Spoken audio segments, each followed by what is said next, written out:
Leo nimeanza na song za nini? Nuku kwenu nikaamua kusumbua. Na nyuki, nilikuwa naanza na song za huko kwenu.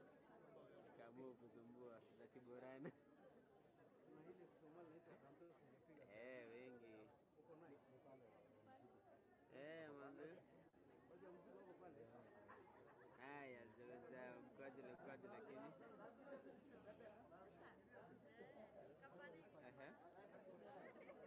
Alafu na ile story yetu ya kushoot ile lazima. Sasa wacha tabonga nikikama.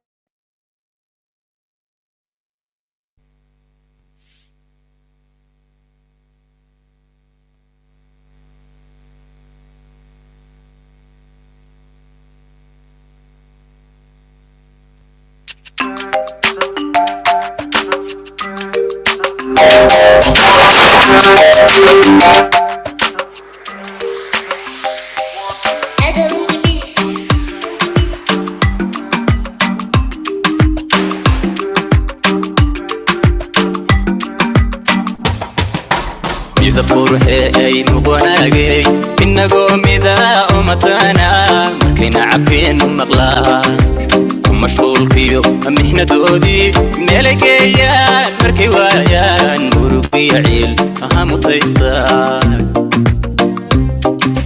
midab quruxee ay muqanaagay inagoo midaa umatana markayna cabeen maqlaa mashquulkiyo mixnadoodii meelageeyaan markay waayaan murugiya ciil hamutaysta wixii badan marway kuu qabo kolan miisaan marisidhisa wixii badan marway kuu qabo kolan miisaan marisidhisar kamuguyna alla masalkii kale sida malabkaan alla kumutan lahaa murmur dhoobkiyo sida midhihii lin macaantaan ku miran lahaa wixii badan marway kuu qabo kolan miisaan marisidhisar wixii badan marway kuu qabo kolan miisaan marisidhisar kamuguyna alla masalkii kale sida malabkaan alla kumutan lahaa murmur dhoobkiyo sida midhihii lin macaantaan ku miran lahaa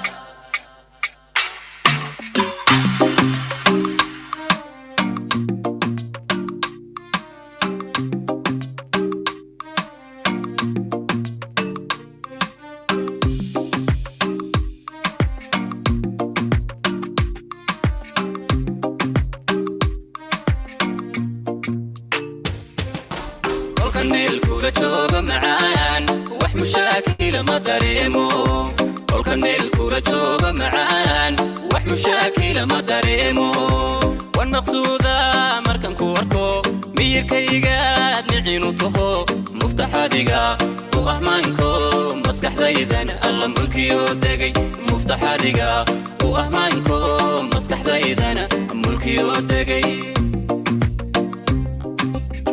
meel kula jooga macaan wax mushaakil ma dareemo kolkan meel kula jooga macaan wax mushaakil ma dareemo wan maqsuuda markan ku arko miyirkaygaad micinu taho muftaxadiga u ahmaanko maskaxdaydan alla mulkiyo degay muftaxadiga u ahmaanko maskaxdaydan alla mulkiyo degay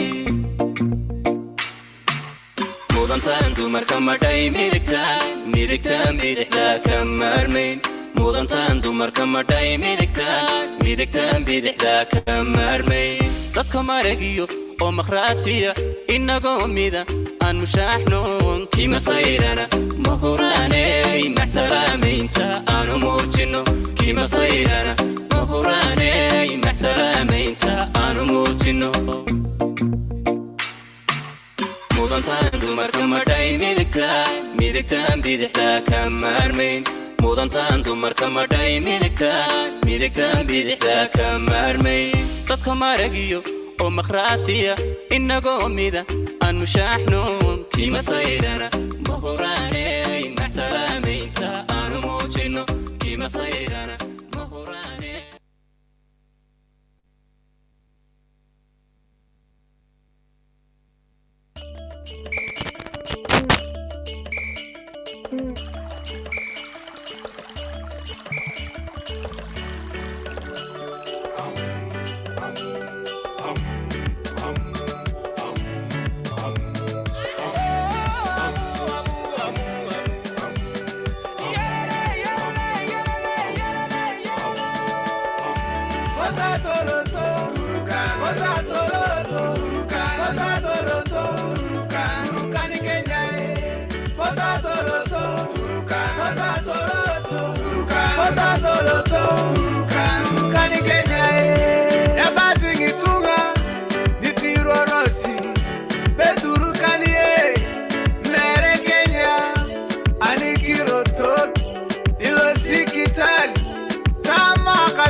kidake chami kidake amina elegisedie esilangi tunga potuturukan ato elokin ele tope yare ele lekisi ebala kuju tomina gilite loge lope ngolo iminari yongo potato loto potato loto potato loto turukani Kenya potato loto potato loto potato loto turukani Kenya potato loto potato loto potato loto turukani Kenya potato loto potato loto potato loto turukani Kenya yabana papa anikitamnya ya wajako turukani kosi yabana papa anikitamnya ipedo akine anga kipi atakuwa kisa kujala karana kitamnya ngoni atakuwa kisa kujala karala kotera kimete atakuwa kisa kujala karana kitamnya ngoni atakuwa kisa kujala karala kotera kimete atakuwa kisa kujala karana kitamnya ngoni atakuwa kisa kujala karala kotera kimete potato loto potato loto potato loto turukani Kenya potato loto potato loto potato loto turukani Kenya potato loto potato loto potato loto turukani Kenya potato loto potato loto potato loto turukani Kenya.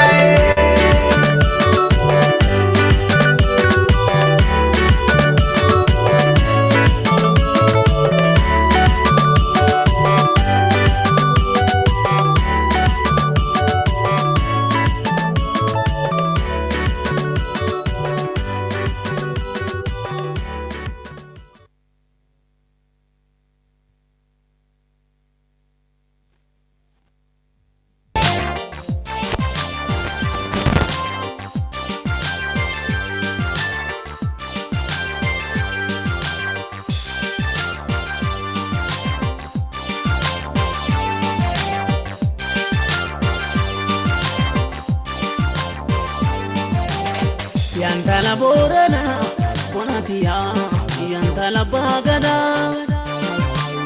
yantala borana bonatia yantala bagada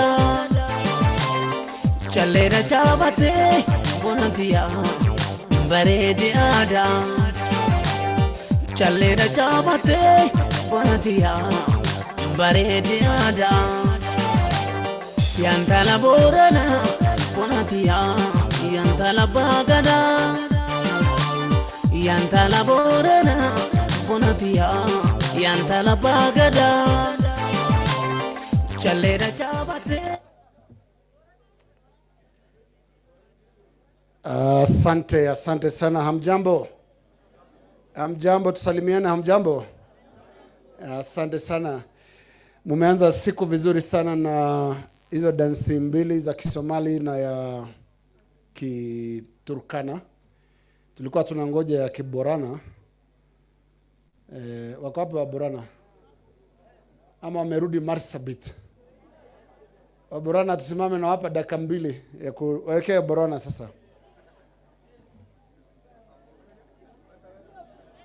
DJ weka ya Borana, tunataka kuona Borana.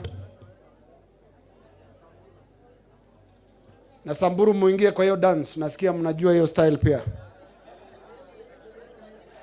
Wacha kiumane.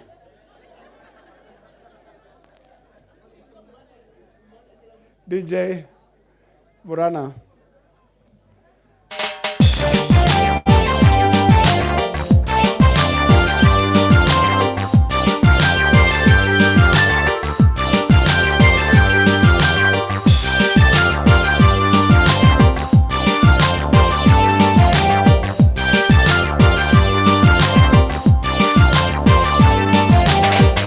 Yantala borana ponatiya yantala bagada Yantala borana ponatiya yantala bagada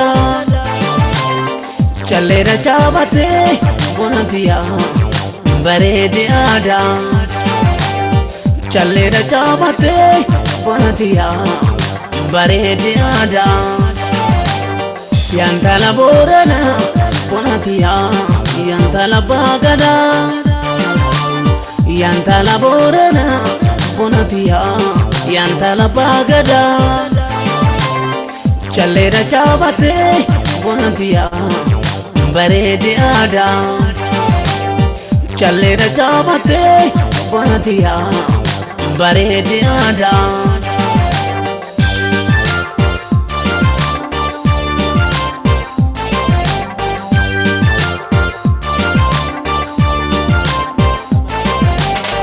Ana baraka wajin godanem jolu mana kawal jalanem mututila niram fate barre ana par I love you forever jalas kanan duram barre ya barre dos kake nagarre kana van si jala de barre ana par I love you forever ana bar ana bar ana bar ana bar I love you forever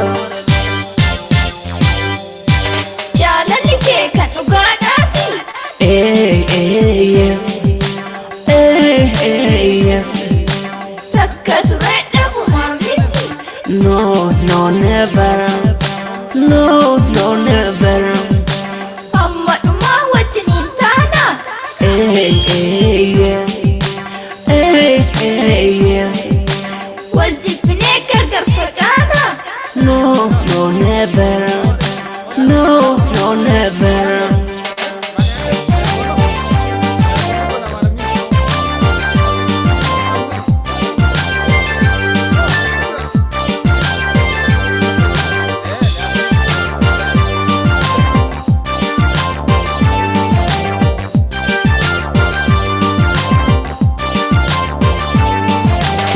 Yantala borana ponatiya yantala bagada Yantala borana ponatiya yantala bagada Chalera chabate ponatiya barede ada Chalera chabate ponatiya barede ada Yantala borana ponatiya yantala bagada Yantala borana ponatiya yantala bagada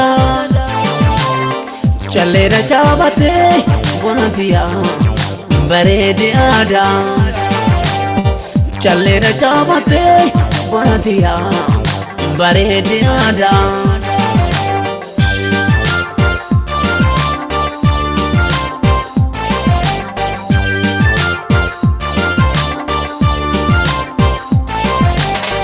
Najala magaterem tulem biyara magaterem tulem senda bumboru barekere ana bar I love you forever mana kera na de bisa daddabi mali formalisa yada kimbiya bay bare ana bar I love you forever ana bar ana bar ana bar ana bar I love you forever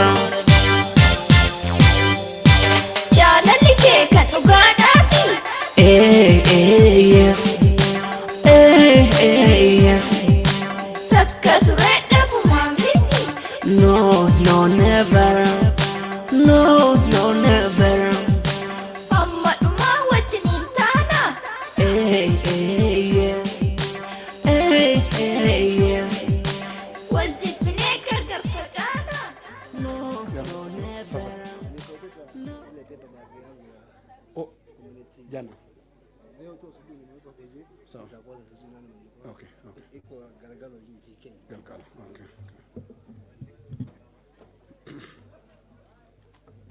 Asante, makofi kwa Borana. Samburu wa mjambo. Samburu wa mjambo. Muko wazima? Haya, mbaki kwa viti vyenu kwa sababu tunaanza kuongea sasa.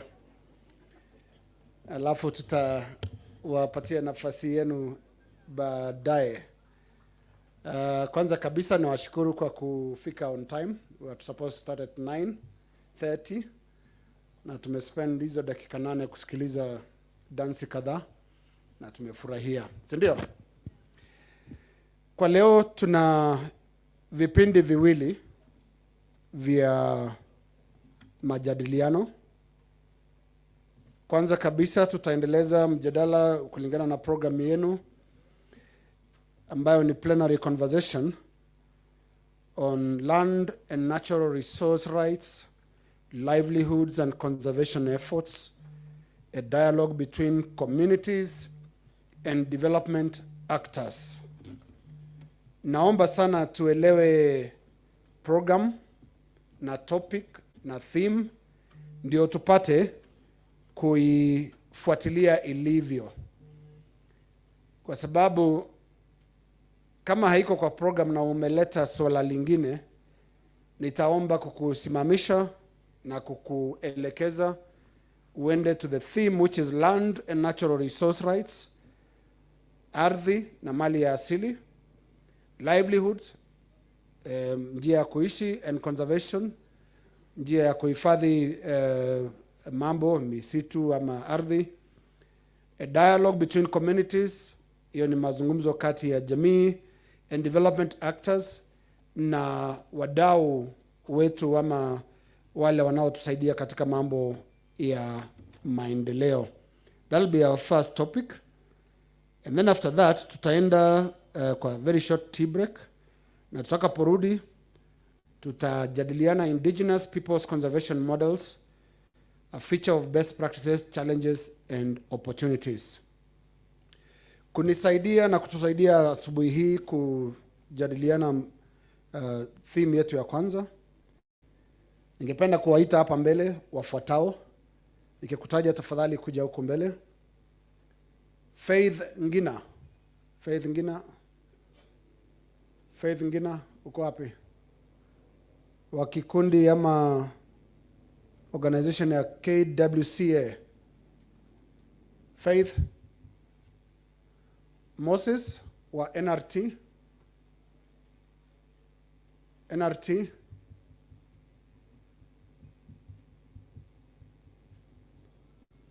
Kama panelist hawatakuwa, itabidi tuendelee na muziki. Ramson Karumushu wa Impact. Ramson yuko?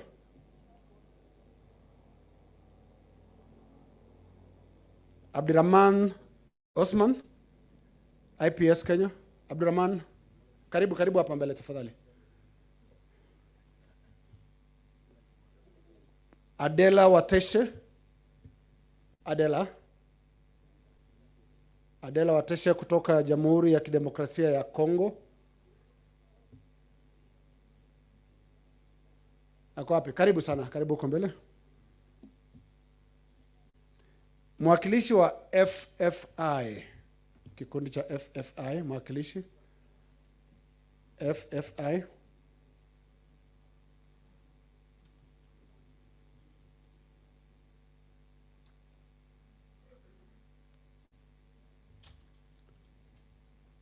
Ninaomba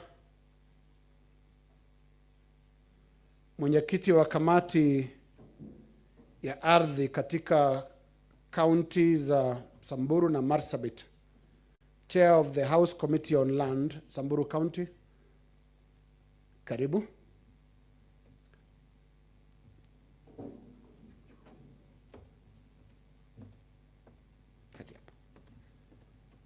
Na mwisho kabisa Bwana Bernard Opa kutoka National Land Commission NLC. Bernard, karibu.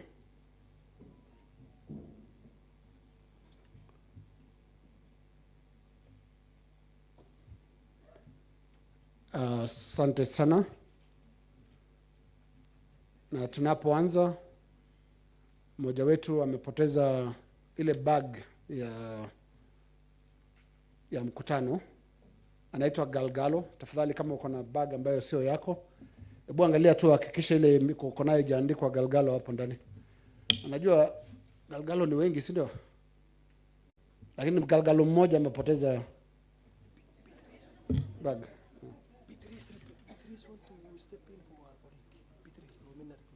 No, it's okay. It's already because of the organization.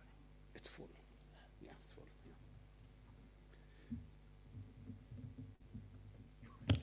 Yeah. Asante sana. So naomba microphone tupitishe hapa karibu.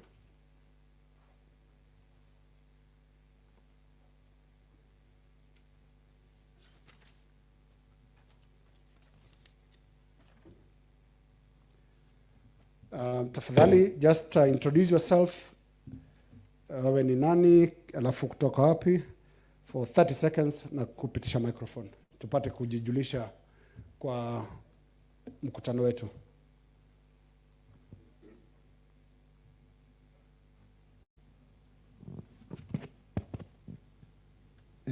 Mungu ni mwema kila wakati. Asante. Kwa majina naitwa Mheshimiwa Lerte Patrick kutoka Samburu County, MCA Boro, mahali naitwa Boro Ward, Samburu Central. Na mimi ndio chairperson ya lands kwa county yetu katika assembly. Asante. Good morning. My name is Jacob Godana, MCA Marsabit County, chairing land, energy, urban development. Ama unasema ardhi, ushati na mjini, maendeleo mjini. Habari zenu. Kwa majina naitwa Abdurrahman Osman Dida. Mimi ni mwanaharakati, nawakilisha shirika linaloitwa Waso Paralegal. Nimetoka Isiolo County, Marti Sub County, Cherab Ward. Jambo wapendwa, kwa majina ni Adela Oeteshe, mama Mbuti kutoka DRC, shirika la Wambuti Pidepe Nord Kivu. Habari za asubuhi. Mimi naitwa Ramson Karmushu, nafanya kazi Impact kwa upande wa utafiti na mazingira. Asanteni. Habari ya asubuhi. Nami naitwa Ben Opa, nafanya na tume ya kitaifa ya ardhi kule Nairobi kama naibu mkurugenzi wa idara ya rasilimali ya asili kule kwa tume ya kitaifa ya ardhi. Nitakuwa na wenzangu tukijadiliana na kuzungumza kuhusu mambo ya utunzi na matumizi bora ya rasilimali zetu ya asili. Asante. Asante Bernard. Naomba tuanze na serikali za county, na tuko na bahati nzuri ya kuwa na MCAs ambao pia ni wenyekiti wa upande wa mambo ya ardhi, na ningependa kusikia kutoka kwa Samburu County alafu ikifuatiwa na Marsabit County ni yapi mikakati yao katika swala hili la uhifadhi wa mali ya asili na pia njia za kuishi za watu wa kawaida, na pia katika kuendeleza dialogue ama mazungumzo kati ya jamii na nyinyi hasa kama serikali ya county. Naomba kuanza na Samburu, Bwana Patrick. Asante Linus. Kama Samburu County na hasa kama bunge la Samburu tunajaribu kwa fanya watu ya county ama other stakeholders waweze kuwa na mpango ya kuhamasisha wananchi kuhusu ardhi yao, kwa sababu kama jamii ya Samburu mbeleni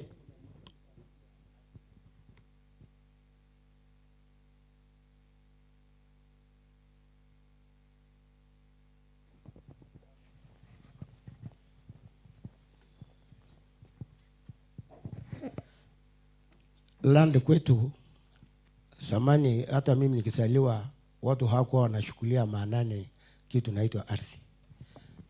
Na mtu angeweza kuishi popote ama mbali, na baada ya muda kadhaa wale ambayo walikuwa wamejua kiasi ya maana ya ardhi walikuja na hata wakaanza kutengeneza maneno ya kupata private lands. Na watu walikuwa wanakuja wanagawia yeye kiasi kutoka hapa mpaka huko, kwa sababu watu wanajua tu ardhi haitaisha. Lakini mwisho watu wote wakajua kumbe ardhi iko na maana, na ndipo wakaanza kutengeneza maneno ya group ranches, na ikakuwa kama mali mimi natoka Central, mali mingi imegawiwa. Na kama watu hawafundishwi ama watu hawatawaelimishwa, ni vigumu watu kujua hata kama mko na group ranch, watu bado hawajajua hasa ukiwa na shamba yako binafsi ni faida yake ni nini. Kwa sababu unaweza kuwa huko kwa group, lakini kufanya maendeleo katika hiyo mahali huko ni ngumu. Kwa sababu kama unataka kupanda miti, kama unataka kujenga nyumba ya maana, ama hata nataka kuchukua hata loan, ni ngumu kuchukua kwa sababu shamba bado ni ya watu wote. Na ni mzuri Bwana Linus mtu kuwa na sheti ya mahali ambayo anaishi, kwa sababu unaweza chukua hata loan wale ambayo wako na uwezo ya kuendeleza. Ya pili, niliona wakati ya kama Ketrako wale walikuwa na title deeds walifaidika kwa njia moja ama ingine, kwa sababu walilipwa kulingana na sehemu ile Ketrako ingeweza kupitisha hizo nyaya za stima. Na wale ambayo hawakuwa na titles hawakubenefit kama wale wengine. Kwa hivyo mpango yetu kama serikali ya county, tunataka kuhamasisha ama kusungumuza na other stakeholders ama actors tuweze group ranches. Sasa tuko naso karibu county mzima, ingawa nyingi kama East wako na group ranches yao zimekuwa registered, lakini hawajagawanya. Na tungependa kwa muda mfupi tuweze kugawanya ili kila mtu akuwe na shamba yake, na North pia, ili kitu yote ambayo itapita kwa hiyo ardhi kila mtu anufaike kulingana na acreage yake.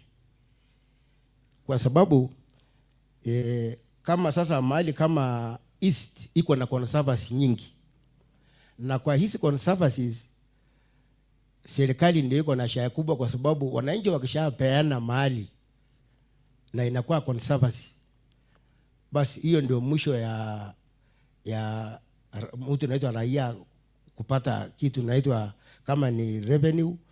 Yui kama kitu gani inapatikana kwa hii revenue. Wakishaandikiwa kama rangers 2, 3, 5, basi sasa imeishia hapo. Na kama ile pesa ya Ketrako wale ambayo hawakupata na iliwekwa kwa Ketrako, serikali kama iliyopita nikitumia namna hiyo, wale ndio waliweka pesa ya Ketrako kwa hizo miaka iliyopita. Sasa ukienda kuuliza kwa serikali ile iko sasa, kitu ya kwanza atakwambia mimi sikukuweko, sikupata kitu kwa hii account, ama hii haikuweko. Kwa hivyo ni mzuri mtu akue na haki yake ya shamba, title deed, ndio kitu yote ikipita wakati hiyo kila mtu apate, na kuna mambo ya kusema baadaye ilikuweko ama imepotea. Ya mwisho, nashukuru sana kama hisi kaunti ya Asal. Kulingana na mimi, hii kaunti ya Asal si ndio mingi kuliko zile kaunti zingine. Na nilikuwa nafikiria hivi, ama hii ni mpango ya Mungu, kwa sababu Asal counties nyingi siku mahali ambayo ni ukame, na wale ambayo tuseme iko mahali ambayo iko na shida mingi, maji, jua, asina maendeleo. Na tunashukuru Mungu kwa sababu hata kama tuko na hizo, Mungu amesaidia sisi kwa sababu si watu wengi wanataka kwenda hiyo asal area, kwa sababu si friendly kwa watu yote. Ni friendly tu kwa wale watu ambayo wanaishi ama wale wamesaliwa pale. Ukienda mahali kama tuseme hata huko kwetu juu huko north ama Marsabit huko northeastern, mimi nimekuwa huko, hakuna mtu anataka upatie shamba Mandera, hakuna mtu anataka. Hakuna mtu anataka Garissa, lakini kama ingekuwa mahali ile, hiyo tu ndio Mungu amesaidia sisi kwa sababu si friendly kwa watu yote. Ni friendly tu kwa hiyo watu ambao wametoka huko. Kwa hivyo hata kama ni hivyo, baadaye lazima kuwe na kitu ambayo itatokea kwa hizo area. Na wale watafaidika ni wale ambao watakuwa na sheti. Kwa hivyo nashukuru Patrick, na tutaendelea asante kukuongelesha hii majadiliano ikiendelea. Naomba tumsikilize sasa Jacob kutoka kaunti ya Marsabit. Asante Kaikai. Kwa majina naitwa Jacob Godana, MCA Marsabit Central Ward katika County Assembly ya Marsabit. Kwa watu wengi uliona mambo tofauti kwa gazeti, mambo ya Marsabit. Hiyo sio ile Marsabit mnajua. Marsabit ni tofauti. Is a very good place. Na wakaribisha nyinyi katika Marsabit County. Kuhusu swala ya ardhi, when devolution came, we as the people of Marsabit, we thought it was a God-sent miracle of our time. Ni miujiza. Hatujawahi fikiri tutakuja kujitawala. Lakini changamoto iko wapi? Changamoto iko katika Ministry of Lands. We as the county government of Marsabit, we have registered community land. As my brother said yesterday, brother Dikamolo from Moyale, we have registered into clusters. We have 4 sub-county. Tuko na eneo bunge 4, Moyale, Northor, Saku, na tumeweka vizuri. Lakini changamoto iko wapi? There's a gap. Mr. Kaikai, if you could have given me yesterday a time, I wanted to request all the ASAL county governors to attend this summit. Minister for Lands and the PS for Lands.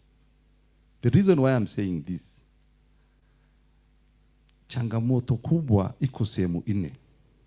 Changamoto ya kwanza iko na wananchi. We have done our documentation.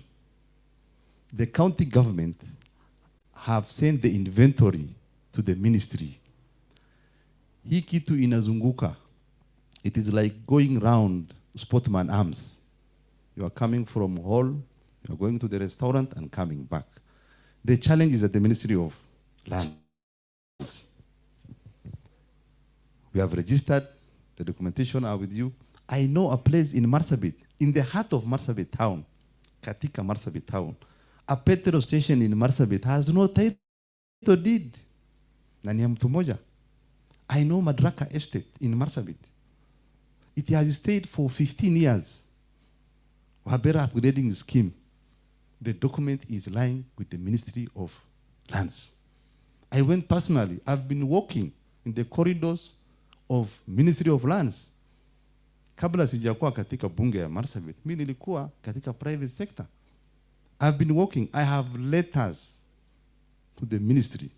The reason why I'm saying the minister must be here, I want to thank the Impact for bringing this community together like this.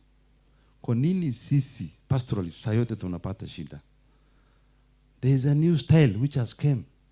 Investors. Sisi tukisikia investors tunafurahi.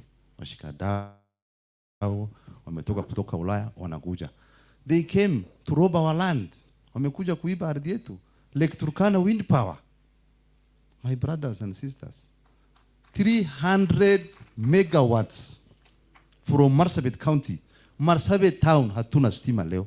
300 megawatts. How can you supply milk to Nanyuki County and your children at home hawana maziwa ya kukunywa?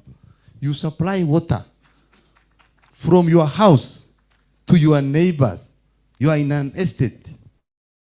Wewe uko katika mji, uko borehole katika nyumba yako, unapatia jirani yako. Lakini watoto yako hawana maji ya kunywa. It is not fair.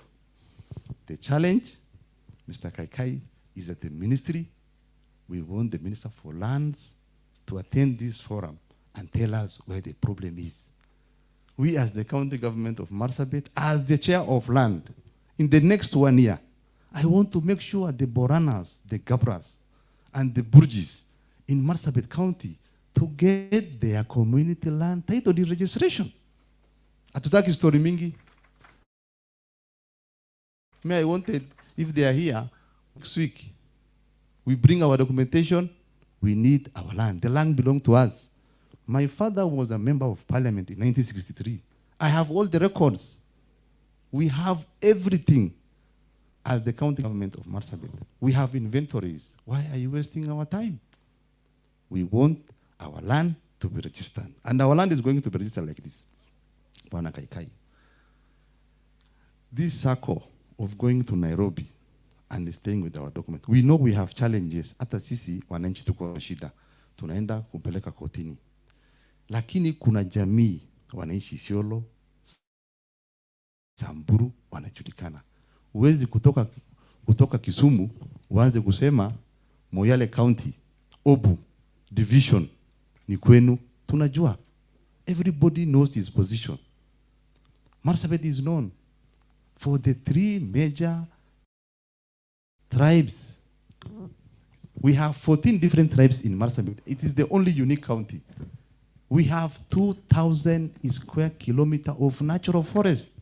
We have true desert in Marsabit. It is the only county in Marsabit after Turkana County, 70,691 square kilometers.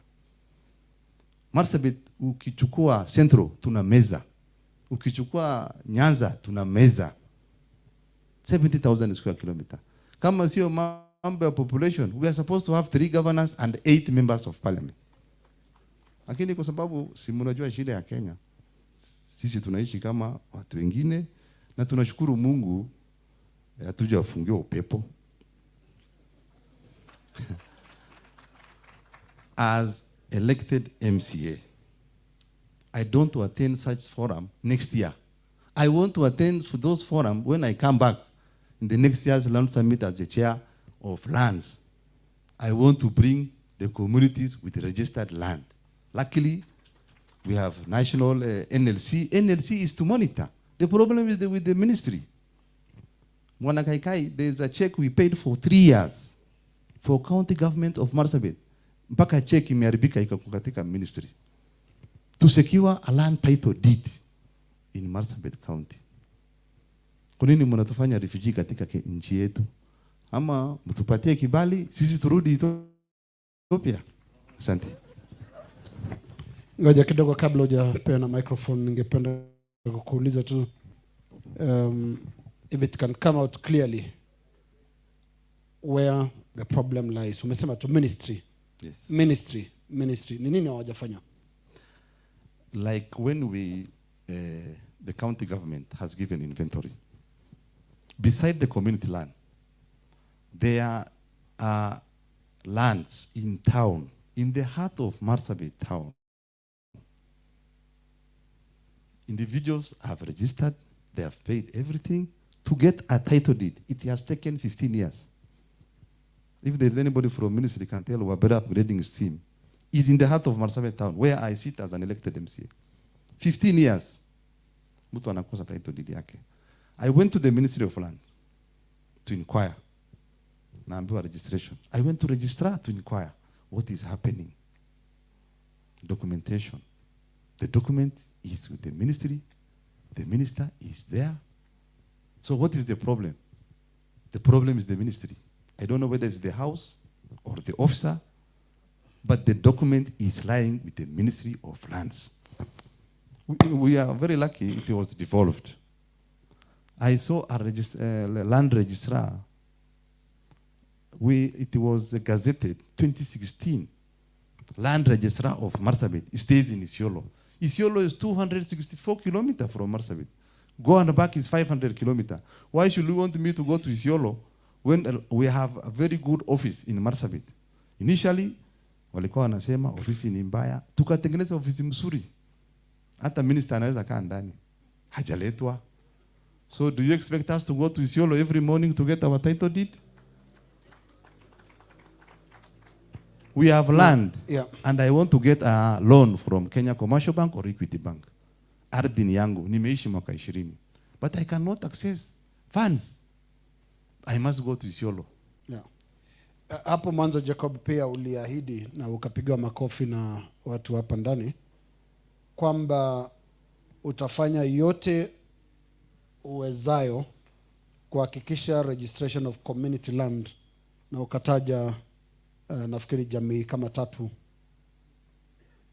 Ungependa kueleza ni wakati gani utafanya hivyo? Mimi kama ingewezekana, kama ministry takubali, November next year kila mtu ako na registration of his land. Kwa sababu there are some information that the ministry kuna watu wameenda kotini, and that is tabia ya Wakenya, tunapenda kukimbia kotini. Kama ardhi sio yako usiende kotini kwa sababu haitakuwa yako kotini. So the challenge is also with the community. If the land does not belong to you, don't disturb yourself. The good thing with the wakili, uzuri ya mawakili wanakuambia hata kama mtu amekufa hakuna shida, ataenda kutoa ushahidi. Lakini utakosa hiyo ardhi. So there's no need why you should go to court. Kila mtu abaki na ardhi yake, because we are also wasting time. I don't know the problem with the pastoral community. My brother said yesterday about the former MP for Balambala, the Yala MP. He was talking about change of kubadilisha pastoralism. Ndio. Lakini tutabadilisha na vile tuko na shida mingi. Huwezi badilisha shida kwa shida. We need to start something like feedlotting where you keep your animals like Botswana and Ethiopia. Lakini sasa shida niyo pale mimi nimesema. Asante. Na hapo baadaye utatuelezea zaidi kuhusu the internal mechanisms of resolving the dispute. Na nafikiri hapo ulitaja kwamba kuna kesi nyingi za kotini ambayo my assumption is inahusisha members wa the same community, na kwa hivyo tutajadiliana hayo baadaye. Wacha tumpatie nafasi sasa Bwana Dida anaye atuelezee. Yes, nafikiri mengi imeongolewa na hakuna haja nirudie zaidi kwa sababu mambo ya culture yetu, it was one of the best cultures. African cultures is one of the best culture. So tungeendelea na hizo, hatungepata hii shida ambayo tuko ndani. Sasa shida iliyoko, most of the things ambayo inaendelea hapa is a deliberate move, because ukikaa refer back, flashback kidogo, hapo wakati wa ukoloni kuna sehemu inaitwa Northern Frontier District. Ukikaa uendelee uangalie vizuri vile hizo maneno ikiendelea, ujulie, ndio utakuja kujua kile ambaye inatendeka saa hizi sio kitu ambaye imetendeka coincidental. It is a planned, long planned program. So hii hali ambaye tuko ndani kama wa Afrika sio hata hali tumeambushiwa. It is not a coincidental thing. It is a well planned, organized, timely things. Because in most of the time, it is said the vast land lying in the Northern Frontier District, meaning the upper northern, it is like a half of the land mass of the Kenya. Na vile ilikuwa inahesabiwa zamani, if you go back to history, ni mali chafu ama sumu ambayo inaweza tatisa binadamu na environment itadepositiwa katika dunia mzima. That was the strategy. So baada ya kukaa kidogo, kuna kitu kingine imetokezea. Kwa Wakenya mkirifaa kidogo, that was 200, ilikuweko one of the Russian ambassador alikuwa umetabiri the minerals ambayo itakuwa pop out in Kenya. Hapo katika hiyo enzi ama hiyo wakati ndio ilitokezea mambo ya titanium huko Kwale, kidogo ukasikia mambo ya mawe imetokezea upande wa Isiolo, sijui nini imetokezea wapi, So after that trend into issue ya conservation ika-erupt. Because long ago, our culture itself accommodated that conservation. We are conservationists by nature. Kwa sababu nikirudi nyuma kidogo, ambaye kabila zote nafikiri wako nazo kwa namna zao, kwa eda ya Borana, mtu baada ya kunyunyisha mfugo hawezi akaacha hiyo trough empty, wanawachaga na maji, ndio wanaitaga ni ya simba na fisi. In a nutshell, wanasemaga it is meant for wildlife. This wanafanyaga hii kwa sababu hii wildlife ikiwa wako na kiu na hakuna maji hapo area, na anaona ile maji iko kwa kisima, itabidi jitupe kwa hiyo kisima, ilietee shida kisima, ilietee shida wafugaji, kwa sababu kesho yake watu wakirudi kwa hiyo watakuta iko simba ndani. Nani ataingia ndani? Na mfugo ndio hiyo iko kwa stage wanaongojea. Si ni shida? Walakini akikuta kwa trough maji yake, ye pia inakunywa na salama na arudi, and so many other things. Our culture ilikuwa ina conserve vizuri sana. Mambo ya conservation kuingia, according to me, the mode of the conservation ambaye imetufikia, ambaye upande hii yetu ni moja peke yake, ambaye inaitwa Northern Rangeland Trust. Nasikia hata moja wakilishi wao angefaa kuwa hapa, na sijui kama hata kama ako na mimi hapa ingekuwa mzuri sana. Hiyo model kwanza ndio model ambaye kwa maoni yangu mimi nasema that is not wildlife conservation but a mineral conservation. Because if you go back to the map of the 41 conservancies in Kenya owned by that NRT, and you refer back to the map of occurrence map of the minerals in Kenya, it is one and the same things. Nikiwapatia mfano, Turkana, kabla mafuta kupatikana, during that reign of early 2000s, ikainvadiwa, wakatengeneza almost, if I'm not wrong, 6 conservancies.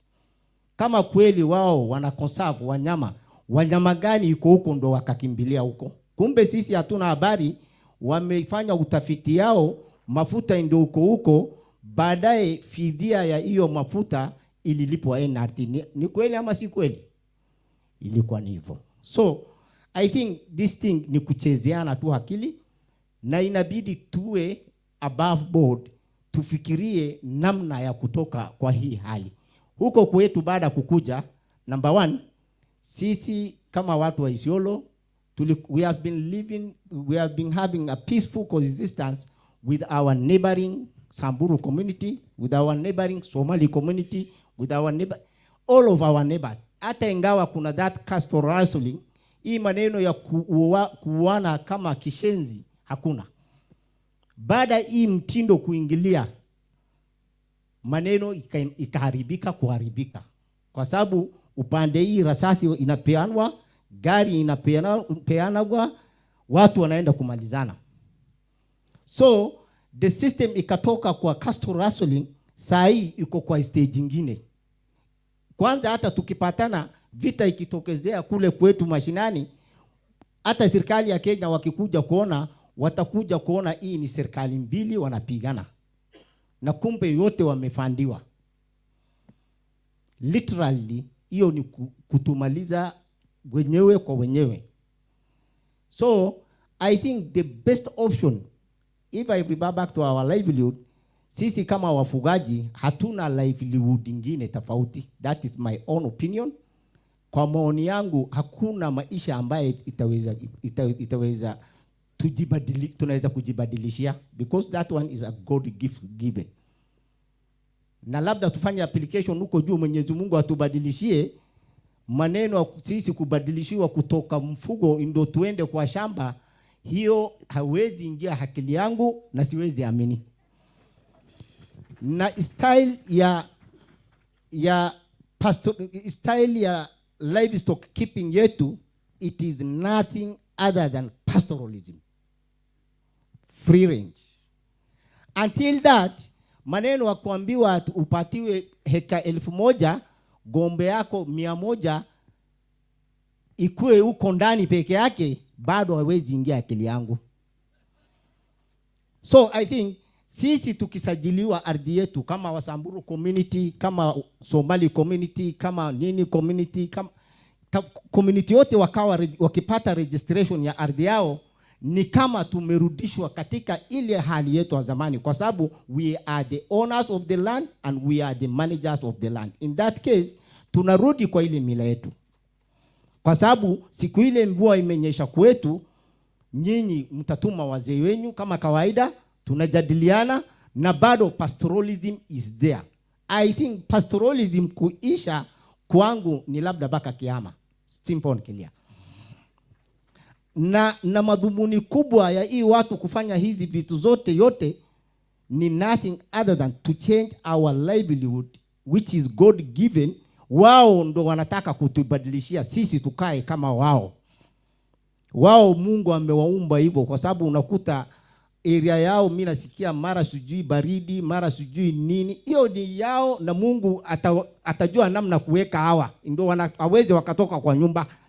Sisi ambaye tuko kwa vastaland nini naturudisha kwa hiyo stage yao. I think the most important thing, we have to be proud of ourselves and proud of our culture. In a nutshell, what is the other point, Mr. Kakai? Was it nimetajia mambo ya livestock? Umetaja nafikiri utapatia microphone sasa Jamhuri ya Kongo. Alafu So, tutarudi. Usijali, tutarudi kwako. Wow, kidogo na kuomba tafadhali, kwa sababu kabla hujanishikilia time ndio bado kuna time. Yeah, that's good. Time sana. So kidogo nikiguzia hiyo maneno. Sasa NRT kuingia huko conservation sisi hatukatai. If at all it come in a real shape. Wao kukuja wametugonganisha sisi community ambayo tunaishi pamoja, bado wakatuingilia saa hii ile hali tuko ndani, jamii yetu yenyewe ndio wataanza kupigana. Kama ni Borana ndio wataanza kupigana wenyewe kwa wenyewe, because badala ya kuhusisha watu kuleta hizo maneno, wanafanya pick pointing. So in a nutshell, ni ile carrot and stick tactics ambaye European na Britain wametumia kukolonize Afrika mzima. Unapatiwa kitu kidogo, unaitiwa hoteli fulani, umekula chakula mzuri, allowance kidogo umepata, wewe ndo unawakilisha, wewe ndo mwenye Isiolo mzima, una sign peke yako kila kitu. So sisi hata hatuna habari, tunakuta magari imeingia, sijui imeandikwa Cherab Conservancy, Biliko Bulesa Conservancy, tunashindwa jina ni yetu, gari hii imetoka wapi? So imeleta hata wasiwasi kati yetu. Alafu baada sisi kukaa watu wengi hivi, tukakaa tukajadiliana what went wrong. Wazee tukaulizana, wale wazee ambaye wametumiwa baada sisi kuita kwa board ndio tuulize nini imetendeka, wanatuambia fanyeni vile mnataka. A population of 25,000, watu 11 wamekuja mbele yetu wanatuambia fanyeni vile mnataka, kwa sababu hii ardhi lazima itapeanwa conservancy.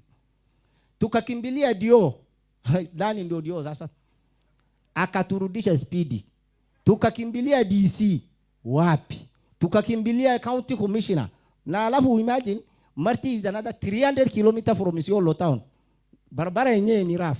Ikabidi tuchukue wazee kama 30-40 ndio tuende county commissioner, na bado county commissioner pia anaturudisha. Mbatiangi wakati huo ndio internal security minister, tulishindwa kumpata, lakini barua yetu alipata. Hakuna majibu yoyote. Saa hii vile naongea na nyinyi, ilifika kiwango tumepeleka NRT kotini na tunapelekana vizuri sana. Labda hata kotini watulalie. Hiyo ni amri ya Mwenyezi Mungu na bado hatuwezi tukagive up. So I think we are in a frustration stage. And we have to come out clearly. We have to call a spade a spade. Kukufa ni lazima, sio bahati. Okay. Naomba kukuuliza swali. Uliza. Nakuuliza swali sababu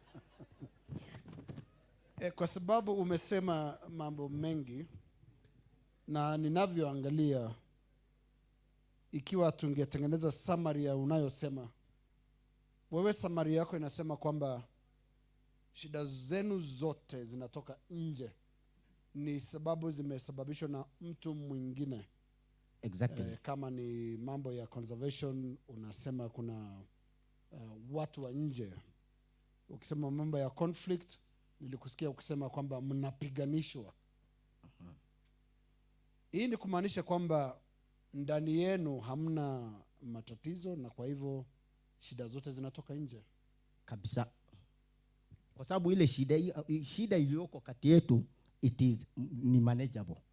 Ni shida kama hatujachokorwa tunaweza jimalizia bila wasiwasi yote. Kwa sababu katika mila yetu, mtu akikufa, binadamu akikufa, tunakaa kikao, wazee watakuja, wanajadiliana. It is solved amicably once and for all. Na wenye amekufiwa pia akiwa satisfied. That is our nature. Right. Swali lingine Didas, kwa sababu mjadala wetu leo asubuhi hii ni kuangalia dialogue ama mazungumzo kati ya jamii na development actors, ambao wengi wao basi itakuwa ni wao wenye unaona hapo kwa magari wakija, either wanafanya conservation ama pia serikali, kama wenzetu hapa wawili wamekaa hapa, ni serikali ya Marsabit na serikali ya Samburu, serikali ya county. Kwenu nasikia umesema kweli hapo kwamba una shida kufikia tuseme DC, DO, pale umepata matatizo. Kwa hawa development actors wengine, mnafanya majadiliano gani ambayo yanaweza suluhisha shida zenu? Unasemea sasa? Kama county government, wow. Kama I think kama hapa NRT. Ni vile tu sijaguzia, unajua time yenu inakuwa kidogo sana, so nilikuwa katika ile hali ya rush. Hii ni kitu ningepatiwa mchana mzima nifanye the whole presentation, watu wapate kujua. Lakini kwa sababu wa wakati, ni kweli county government tuliendea. Number one, vile nilikuwa nimewaelezea hapo awali, hii ni schemed plan in that up to the political system yetu imekuwa influenced. Those are among the people. Hawana tofauti na wale wazee 11 ambaye niliwaelezea. Viongozi wetu hawana tofauti na hiyo, isipokuwa ile amount wanapewa na ile hoteli wanapelekwa ni tofauti. Because that is the only difference. Okay. Yeah. Asante sana. Dida, tutaendelea kujadiliana. Tumpe Mama Adele kutoka Kongo, naye tupe yake. Karibu. Asante kunipatia neno. Nilisema tena jina ni Mama Adele. Ninashukuru kwanza hii kikundi mkutano ambayo ilitualika sisi kama vile wana Kongo, nasi tuweze kuhudhuria pamoja na wengine kujadiliana na kufahamiana. Na baadaye ninashukuru kiongozi wetu Rais Chilombo kwa kuruhusu kila watu wapate namna ya kutetea haki yao. Sitaenda mbali, ninakuwa hapa kwa ajili ya haki na udongo. Mumbuti aliishi na pori na udongo, ina maana mazingira. Mazingira na udongo ndio ilikuwa haki ya Mumbuti. Mumbuti hakujua pesa, hakujua kila kitu chote cha kuuza ama kununua. Kila kitu chake kyote kilitoka porini. hata mavazi, chakula, samaki, nyama na hata petrole, sijui kama naifahamu, vyote alipata ndani ya mazingira. Na alikinga kwa hamu na kiu, maana asili yake yote iko humo, anatambikia humo, akizungumza na mababu humo porini. Wakati anaishi hivyo, serikali ikakuya na mitindo yake kusema, sababu ndani mnapatikana pori, kunapatikana nyama, miti, kila kitu chote kinapatikana msitu. Serikali ikakuya kasema, hapana, mumbuti apasho bakia ndani ya pori nzuri kama na hii. Inabidi mumbuti anatoka nje. Hii pori inakuwa parke. Mnajua parke? Inakuwa nafasi ya kulinda, wanakinga kama vile serikali. Haikukuwa vibaya, lakini ingekuwa heri wangilitambua haki ya mumbuti. Wakati anatoshwa porini, anamutia wapi? Anamfanyia nini? Na ataishi namna gani? Ukikumbuka utajiri yake ilikuwa porini. Wakati wanamtosha kwa ile utajiri yake, wanamutia pamoja na wengine. Wale wengine wanajua namna kujitegemea. Sasa mumbuti anatoka huko, hayuwe namna gani atatafuta pesa ya kujitegemea kama wengine. Inabidi wamfunze. Huwezi funza mtu kitu ambacho hakuzaliwa nakyo. Inabidi kujitahidi na kujipiga, lakini ni vigumu. Kwa hiyo serikali yetu ikaturuhusu sisi wangambo ya DRC, tunakuwa na siasa moja ya wana community, tunakaa pamoja. Tunaweza kuwa hata vijiji 5, 10, tunazungumza namna gani tutalinda nafasi yetu ya kulima, kupata chakula na kulinda, kutia na sisi kaparki ketu tunaweza kimbilia, tutapata nyama, tutapata samaki urahisi. Kisha wakati tulipofanya hivyo, wakubwa wa maendeleo wanao tusindikiza sisi Wambuti wakasema tuende pamoja, wakatusindikiza hata wamoja wakapata kikartasi cha kukinga haki yao. Ni kwa sababu walitia mafikiri pamoja na kila mtu alionesha, mimi nina kilima changu hivi, mwingine nina kilima hivi, mwingine nina kilima hivi. Pamoja na mawasiliano, haikukuwa kusema wanakuja wasimamie, hapana. Ilikuwa namna ya kukinga ile nafasi yao, hata parke zingine zikakuya wasiwatoshe ndani. Wakati tulipofanya hivyo, wakaenda ona serikali na kwa mwisho wakapata kile kikartasi kinasainiwa na ministre kama wanini, wa ndugu wa jirani ambao tulikuwa nao watakuwa wananiongezea, maana sikukuja peke yangu na mutaniruhusu sigandamize, lakini ninaomba ile ruhusa. Mutaruhusu wa ndugu zangu wakwe wananisaidia kwa mambo moja. Microphone naweza kuwa kule, pale ambapo nitashindwa wananiongezea. Asante. Ni sawa kabisa. Asante baba. Ni sawa.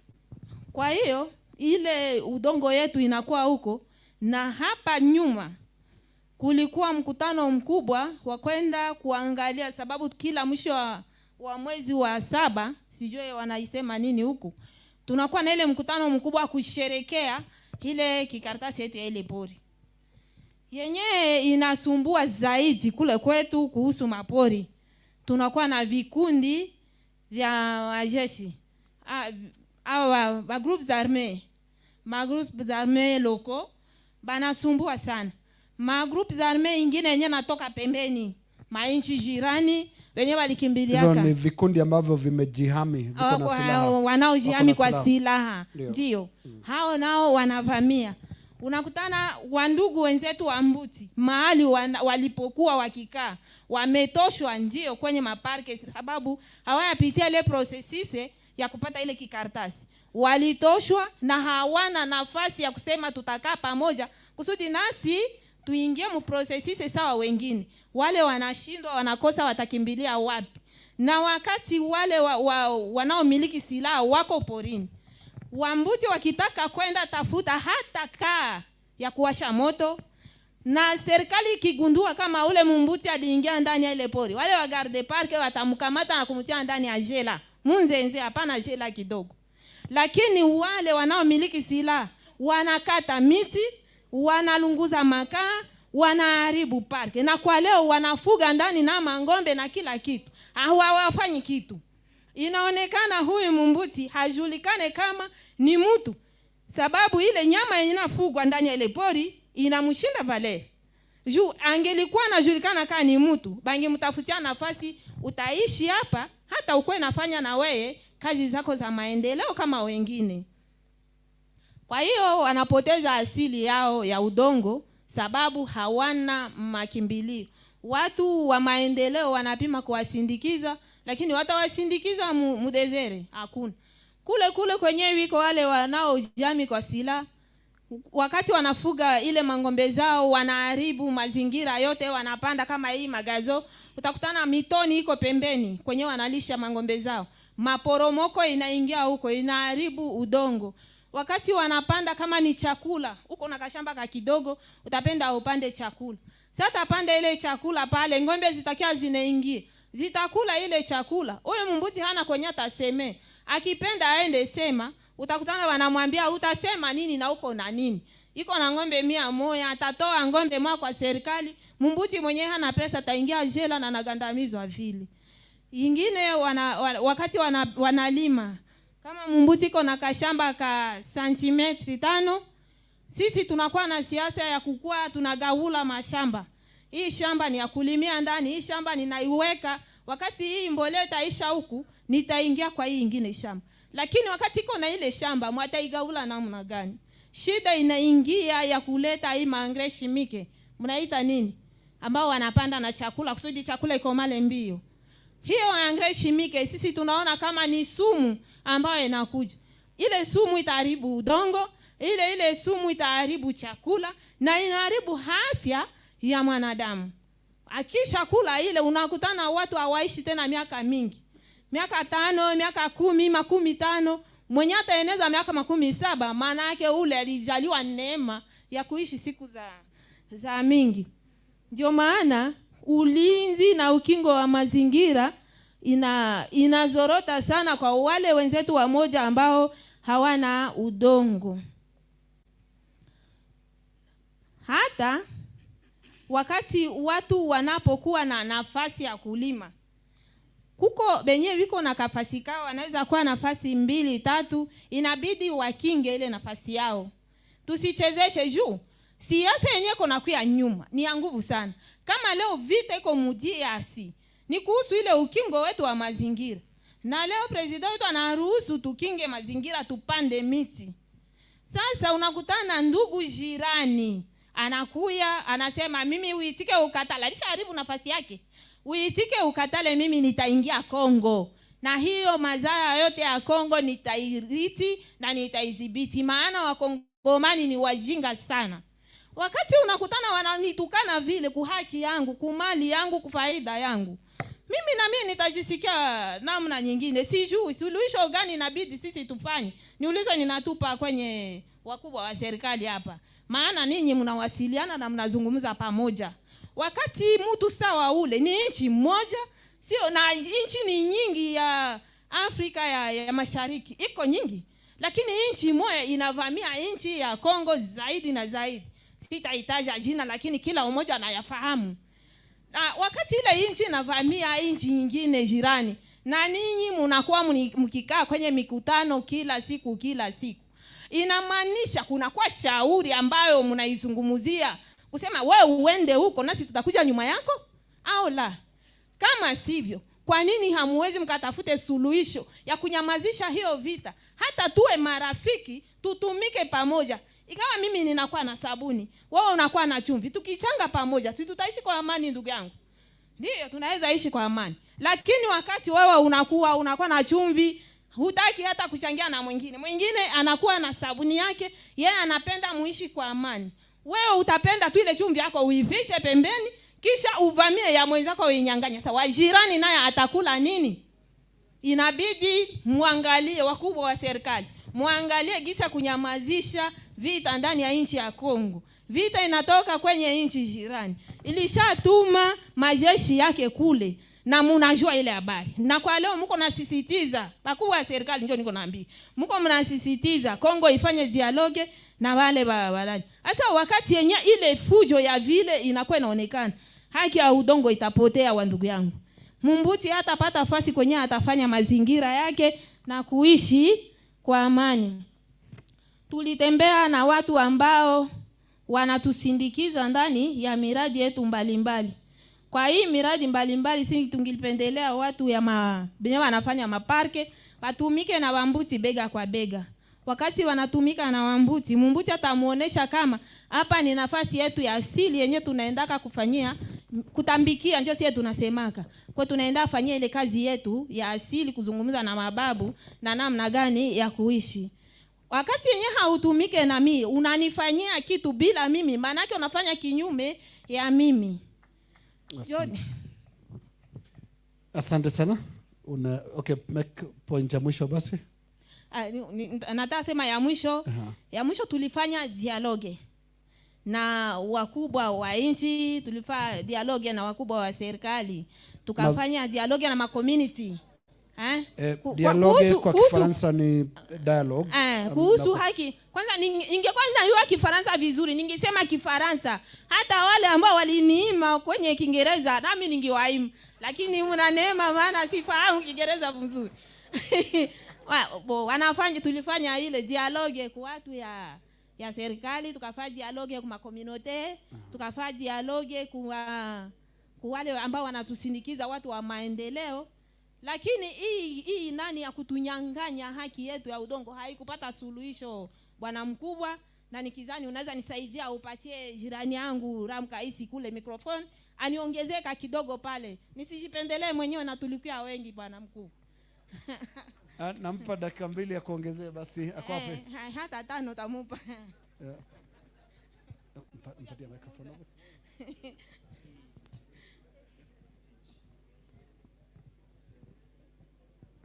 Yuko hapa? Yuko. Asante. Huyu ni Mbuti? Ndio. Okay. Mbuti ni mwami wetu wa Wambuti huyo. Okay. Tunafurahi.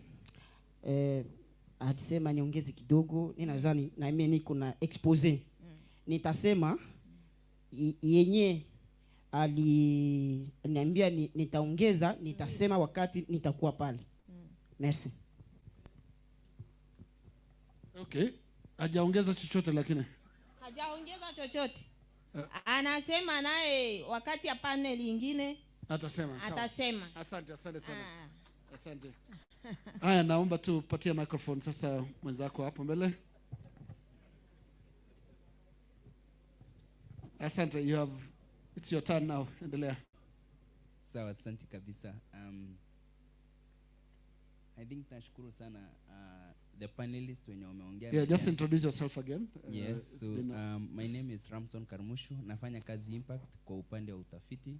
Na pia tunaangalia mradi wa mazingira ambaye tunasema ni inclusive conservation initiatives northern Kenya ama globally. It's a global dialogue or discussion or project.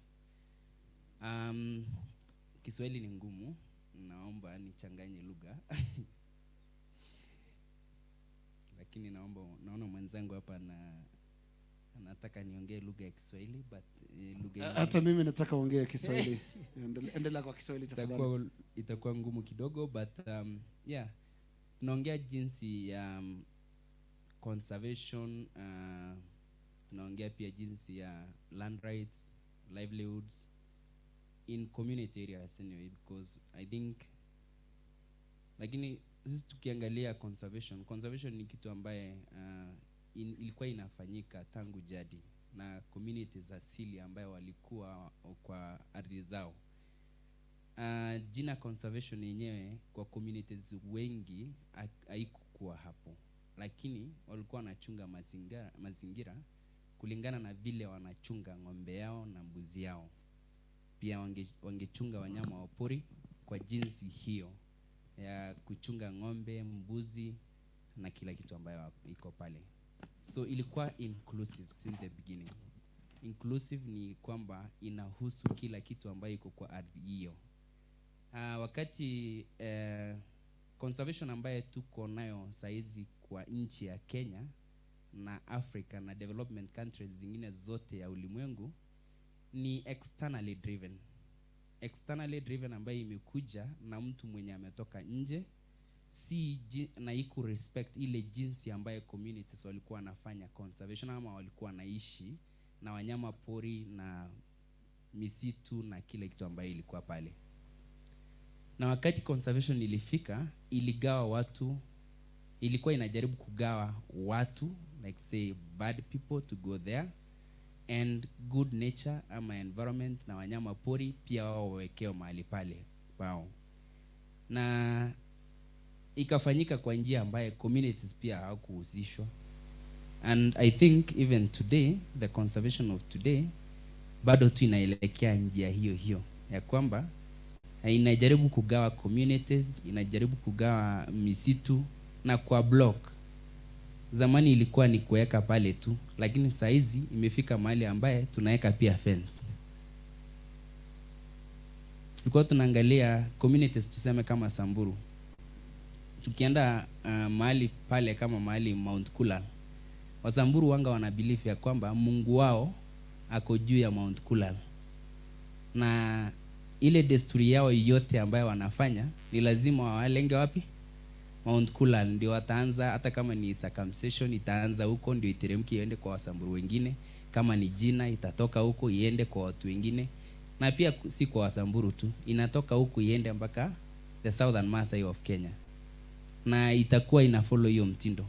So ukiona ya kwamba ukienda useme umeweka fence pale, utakuwa umeblock watu kuingia na kufanya ile utamaduni wao. So umebreak watu pamoja na nature ambayo walikuwa na rely on so much. So anyway, nisipeleke hiyo story mbali, ninaweza sema ya kwamba kufanya conservation ni kipao ya mbele, or the first thing that should be done or to be given priority is to give the communities the rights to land.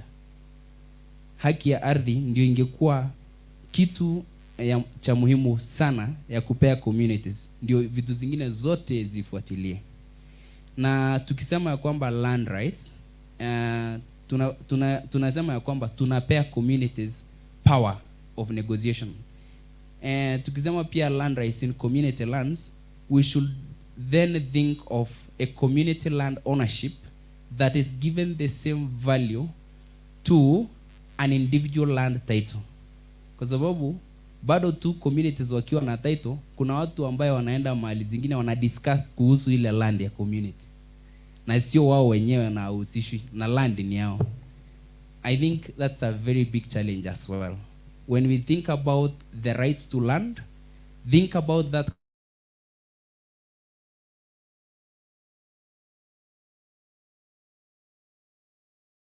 community ownership ipewe respect the same, kwa sababu haipewi the same respect, and in many cases whenever it's not given that respect, communities wanakuja tu wanaambiwa kuna mradi hapa inaendelea. I will quote something like Lake Turkana wind power. Hiyo ni mradi ambaye imefika pale na ikachukua ardhi ya community, na imechukua mtindo mwingi sana. Kwa sababu ya nini? Communities hawakuwa na land title ownership. Ilikuwa inaholdiwa in trust of the by the county government or the county councils, then in trust of the community. Na kwa sababu ya nini? Walikuwa wanasema wakati wa ukoloni ule wa Afrika, they don't have that capacity to hold land. So in other words, it's just a colonization that someone else has power over your land. So I think community land should be given the first priority for communities to register their land. In terms of community projects that are coming to the land of communities, I think this is also something that we should look into it keenly. There is something known as kuna hili kitu ambayo watu wanasema compulsory acquisition. It is something that we should also ask ourselves questions. To which extent do we give this compulsory land acquisition ichukue ardhi ya communities? Kuna vitu zingine ambaye si hata ya serikali. Kitu kama Loyangalani wind power for example, ama Lake Turkana wind power, hiyo si community, hiyo si a government project. It is a project that is in your investors. But yes, it's coming to support our Vision 2030. For us to meet Vision 2030, ni lazima pia vitu kama hizo ikuje. Lakini wale watu ambao wana benefit ama miradi ambayo ina benefit si serikali sana kuliko the investor mwenyewe. I think kupeana ardhi ya community ni kitu ambaye kwa serikali yetu ya Kenya ingewezekana to abolish all the land titles and never to give any land title ownership to any project to invest on our lands. And in that case, the communities to be given the power to hold land, so that in that case they can be respected or assigned to MOU na the projects that are coming to use the land. Na ikue pia ni kitu kama rent. They are renting a place, not paying a value of land like you're paying at Kentraco Power Line inalipa pesa tu ya kupita. Next, unalipa once. It should be a rent thing that should be monitored yearly. Na waangalia kwamba kila mwaka hiyo mradi inalete pesa. Si unalipa once na imeisha. Loyangalani wind power size tukijaribu kulinganisha na Kipeto wind power. Kipeto wind power turbine moja inalipa milioni moja na 1,200 kila mwaka. Kwa turbine moja. Lake Turkana tuko na 360 turbines. Kama ingekuwa inapewa the same respect, ingekuwa inalipa 1.2 million shillings per turbine per year to that community. Because they are also generating money. And this money, si ati unakuja kusema CSR project, that's another scam ambaye we are using to manipulate communities. CSR projects should be abolished as well. Communities to be given the amount of money that they have and they discuss on which projects they want to do with their own money so that they can monitor how much money do we have and how much money is remaining. Ni pesa ngapi tunatumia kujenga shule? Ni pesa ngapi tunatumia kufanya mradi fulani? Lakini ukikuja kusema CSR project, you just build a borehole of 1.5 or 15 million and inakuwa ni that's the benefit of that community forever. That's also misusing our own communities. I think we should give communities priorities and we should give them the respect. Like Kipeto Wind Power 1.2 million shillings should be given to the same community in the respect, because to respect community because of community lands. And right. then the other thing is... Ramson, just before you continue, I want to ask you a question with regard to the position you are taking on say management of resources that some of the development actors take to what they call CSR. And critics of the model you're proposing say communities have not had the capacity to handle such resources. And that is why that money sits somewhere in trust as opposed to passing it on to communities. Do communities have structures? Do they have the enabling capacity that will handle such resources? Thank you for asking that question. I was coming to it. The issue of capacity is that communities do not have the capacity even to manage funding, even to manage the projects, to manage lodges, and so other people will come to our lands and do the same, is another manipulation language that people have been using. If yes, the communities do not have the capacity, so you're saying you hold the money in trust of the community, why don't you give the same community the capacity to be organized, to hold their money and do their own projects in their own communities? I think that should also not be brought on tables to say that communities do not have capacity. Communities, if they don't have capacity, they should be built a capacity and be given that capacity to manage and own those projects. And I can give an example of Ilwesi. Ilwesi is a community project. Ilwesi Lodge is a community project that has been started in 1996 by elders who have never gone to school. And they have managed that Ilwesi Lodge for 20 years without going to school. They believed they don't know. They believed we can be tunaweza danganywa anytime, and then anytime they have any project coming or any, hata kama ni tourism wanafanya marketing, wanatafuta ule mtu wao ambaye ameenda, lakini wana manage, wanamwambia tafuta mgeni tu akuje. So it means the communities can have the capacity in terms of management of natural resources. Communities have the capacity. And then the other issue is the issue of using very small incentives to the community to manipulate them to think that this is what you are paying. That's a very big problem. I think communities should know the value of their lands. I always try to give a simple calculation mechanism whereby you are telling someone you are paying 2 million shillings to use a certain area for a project, an investment project. But ukijaribu kurudi pale kwa hiyo community, kama communities ni wafugaji, chukua ng'ombe mmoja tu. Uchukue ng'ombe mmoja. Uzeme ng'ombe anakulanga nyasi kiasi gani kwa siku. Kwa kawaida ng'ombe mmoja anaweza kula 1.5 standard bale of grass. Standard bale of grass hii ni pesa ngapi? 300. I will give it 200. Na nusu itakuwa 100. So naweza sema kila ng'ombe kila siku anakula shilingi 100 ngapi kwa siku? Shilingi 100 ngapi kwa siku? Na kwa hiyo land tunaweza kuwa na 10,000 cows. 10,000 multiply by 300 inakuwa pesa ngapi? Wale watu ambao wamefanya hesabu kidogo,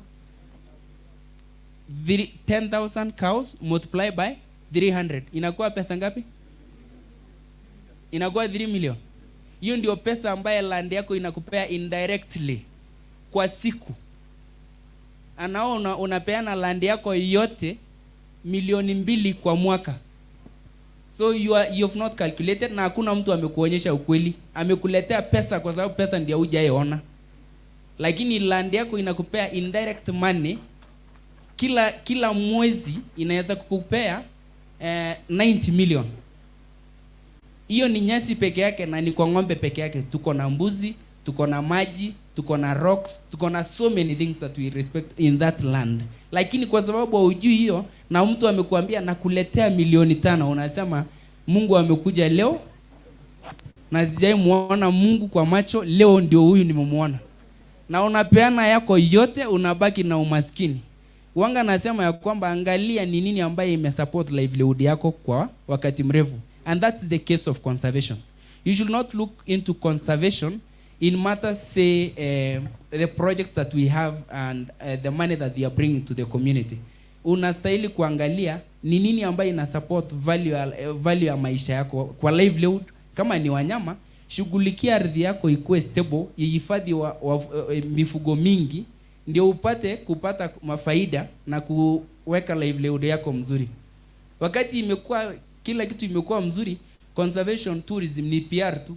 Ni ile tu ya kusema you raise your public relation ndio ionekane pale kwa picha ya watu. Unapiga picha unasema hii ni conservancy ambayo imenipea. Hiyo ni PR tu una raise. Lakini si livelihood. Livelihood iko pale ile vitu ambayo ulikuwa unafanya kwa ground. Those are the things that we should value in our lands. And then whenever we have projects that are beginning in community lands, tunastahili kufollow ile kitu ambayo inaitwa free, prior and informed consent. Kila mtu ajue ni nini inaendelea. Sio tukue na gatekeepers kwa community. Watu 10 wanakuja kukuambia kama huyo mzee vile amesema, tumeweka conservation project hapa, kama utaki ama kwenda wapi ama ufanye ile kitu unataka. Hiyo ni gatekeeper, hiyo ni gatekeeping. And I think when communities also are organized, and good thing is we have the community land title. Community land act. If we respect that, I think it gives all the projects one gate to come into the communities, because we only have one management committee. Hatuna tena ile kitu tunasema conservation committee sijui nini. Miradi yote ipitie kwa hiyo structure ya community land na i respect. Kama ni community assembly ndio itaenda kuamua, ni majority waende kwa mkutano, na ile vitu ambayo ija respect hiyo process ivutiliwe mbali. The other thing is I think I've mentioned quite a number of things, but the last thing that I should also say is the environmental, social and economic impacts. They should be communicated during the FPIC process. FPIC process ni free. It should be information iko na kila mtu akue informed, na kila mtu akue ikue ni prior before project ijaanza. kila mtu akuwe na hiyo information na akuwe informed, na consent si lazima ikuwe yes. Watu pia wanasema tutaki conservation project, you should respect it and walk away.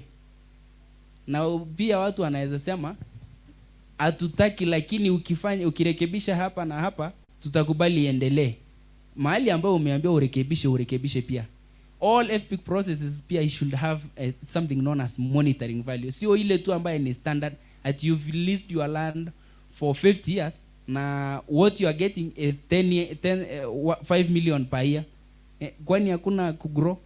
It should have a monitoring value. After 5 years tunarudi tena kwa ama 2 years tunarudi tena kwa meza. Ni nini imebadilika? Tunafanya vizuri? Ni nini tunaongeza? But vitu zingine ambayo una sign an agreement of 50 years or 20 or 100 years without thinking what next, I think it's a very serious thing that we should also look at.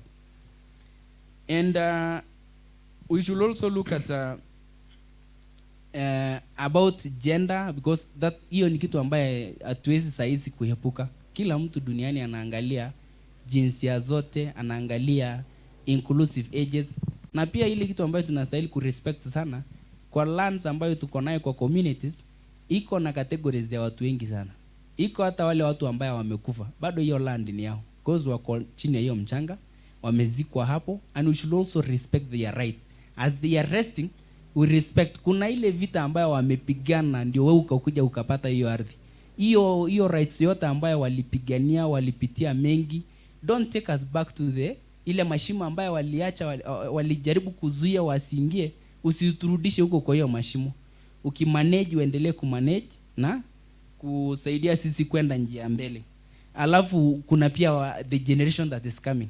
Those are the right landowners. Yani unatusaidia tu, unawasaidia kuwawekea, usiwawekee vibaya. So we also don't want projects that community gatekeepers sometimes wanaweza peana vitu mingi mpaka wale ambao watu wanazaliwa hakuna mahali ambayo wanakuja kukaa, yote imeenda. So we should also respect the people who are not born. There's a lot of traditional knowledge that we also need to conserve and preserve, the language. There is our cultures. Wanga tunasema tukipoteza our own cultures, conservation is gone. Saa hizi tukisema tumepoteza, tusema atulishi tena ng'ombe, ni haja gani tukuwe na ardhi ambaye iko open? I think that was the biggest priority. Sio kuconserve wanyama ama si kuconserve miti.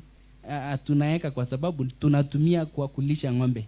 Tukiacha tu kulisha ng'ombe, mbuzi na hizo vitu zingine, land use inaisha, tunagawagawa. Na hiyo story nyingine ya wanyama, kama kuna kwanga na watu wenyewe wanasema wanyama ni wao, waweke kwa mabago, wabebe waende mahali zingine. So I think our cultures should be respected. Sorry. Thank you so much. I wanted to let you know that your time is up. Okay, thank you. Yeah, thank you, but great insights there. Let's go now to our last panelist, Bernard Opa from the National Land Commission. I think, other than the audience here, the one person that will be listening to you very carefully today is called Dida. He's seated here. So I think he'll be listening to what you're going to say. Karibu sana. Thank you very much, Linus. I will try to mix both Swahili and English, where I'm not able to speak very fluent English. Nitaingia kwa Kiswahili. Na pale nitakuwa nimekazwa sana ama nimebanwa sana kuongea kwa Kiingereza au kilugha ya Kiswahili, basi nitajipata kwa lugha nyingine. Cha muhimu na cha kwanza, wananiita Ben Opa, nafanya kazi na Tume ya Kitaifa ya Ardhi kule Nairobi kama naibu mkuu au naibu mkurugenzi wa idara ya rasilimali. And so the commission has different departments and it has a lot of functions. And those functions are provided for both in the constitution and also the relevant land laws. One of the critical functions of the commission, ama jukumu ya kwanza ambayo ilipatiwa Tume ya Kitaifa, is the management and administration of public land.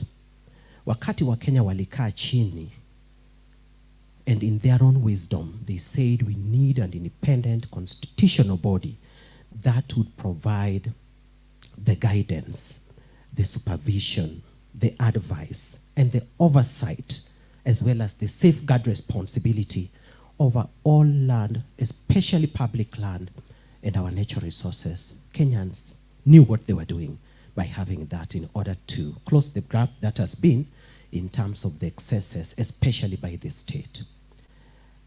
Another important comment is for us to understand that land in Kenya is defined to mean virtually everything. Tukiangalia katiba katika kipengele cha 206, Article 260 gives us the broad definition of land na inatupatia karibu vikundi 5 maana yake ya ardhi. Cha kwanza, land is defined to include the surface of the earth, what we know traditionally. Ukiangalia hapa nje, that surface of the earth or the subsurface rock is land. But what we don't know is that land goes beyond that, and it includes any water body. So if you look at any water body around you, especially the natural ones, that is land. Land also means the marine waters, wale ambao wanatoka sehemu za pwani kule baharini. That marine water is land according to the Kenyan Constitution. The fourth one is that land in Kenya is defined to include all natural resources, whether below or even above. So ukiangalia rasilimali zetu ambazo tuko nazo kama wana Kenya, na tumebarikiwa na nyingi, hayo yote ni ardhi au ni shamba au ni mchanga. Kwa Kiturukana tunasema ni ng'alup. Cha muhimu tena na cha mwisho, ardhi iko na maana ya airspace. That land is also defined to include the airspace. Kule juu, ukishafanya ujenzi yako, umemalizana na hiyo, pesa zimeisha hapo, ghorofa 2, ghorofa 5, ghorofa 10.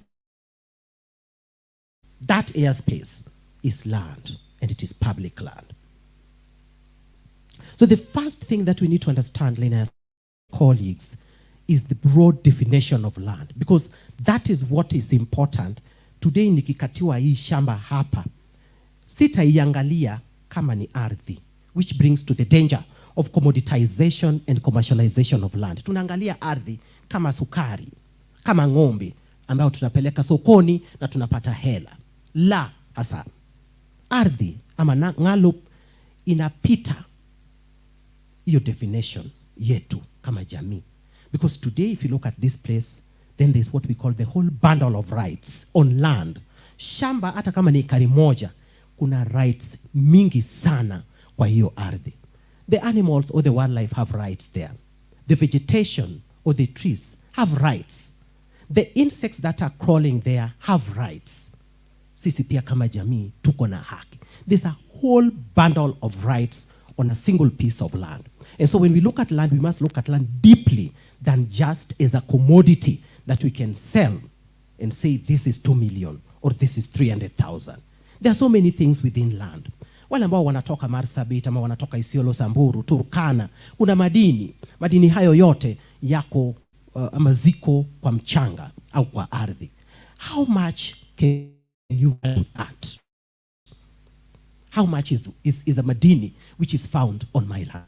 So when some say that this parcel of land of yours is bare, is unproductive, using those kind of terminologies, and saying this is only 200,000 shillings per acre, because according to their mindset, what they value as productive is the agrarian perspective, which is wrong.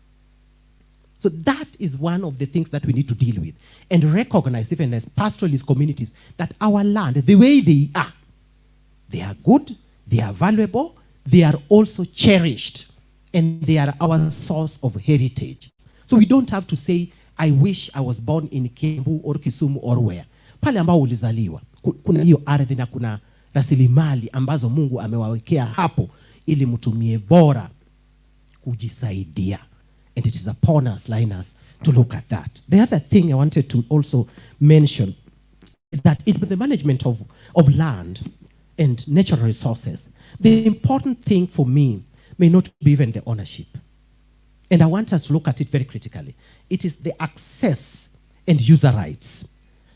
Wakati umekufa, now, there are so many relatives of ours who have died. None of them has gone with the land kwa grave. Hakuna mtu yoyote ameingia katika kaburi na ardhi.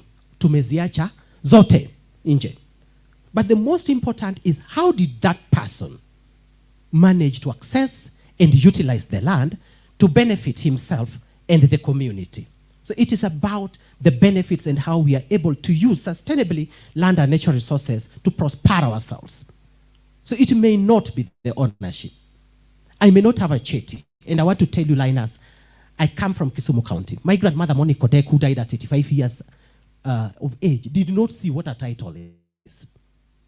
But she died. But she lived. She was married. She ate. She enjoyed her life to the full. But without seeing a cheti.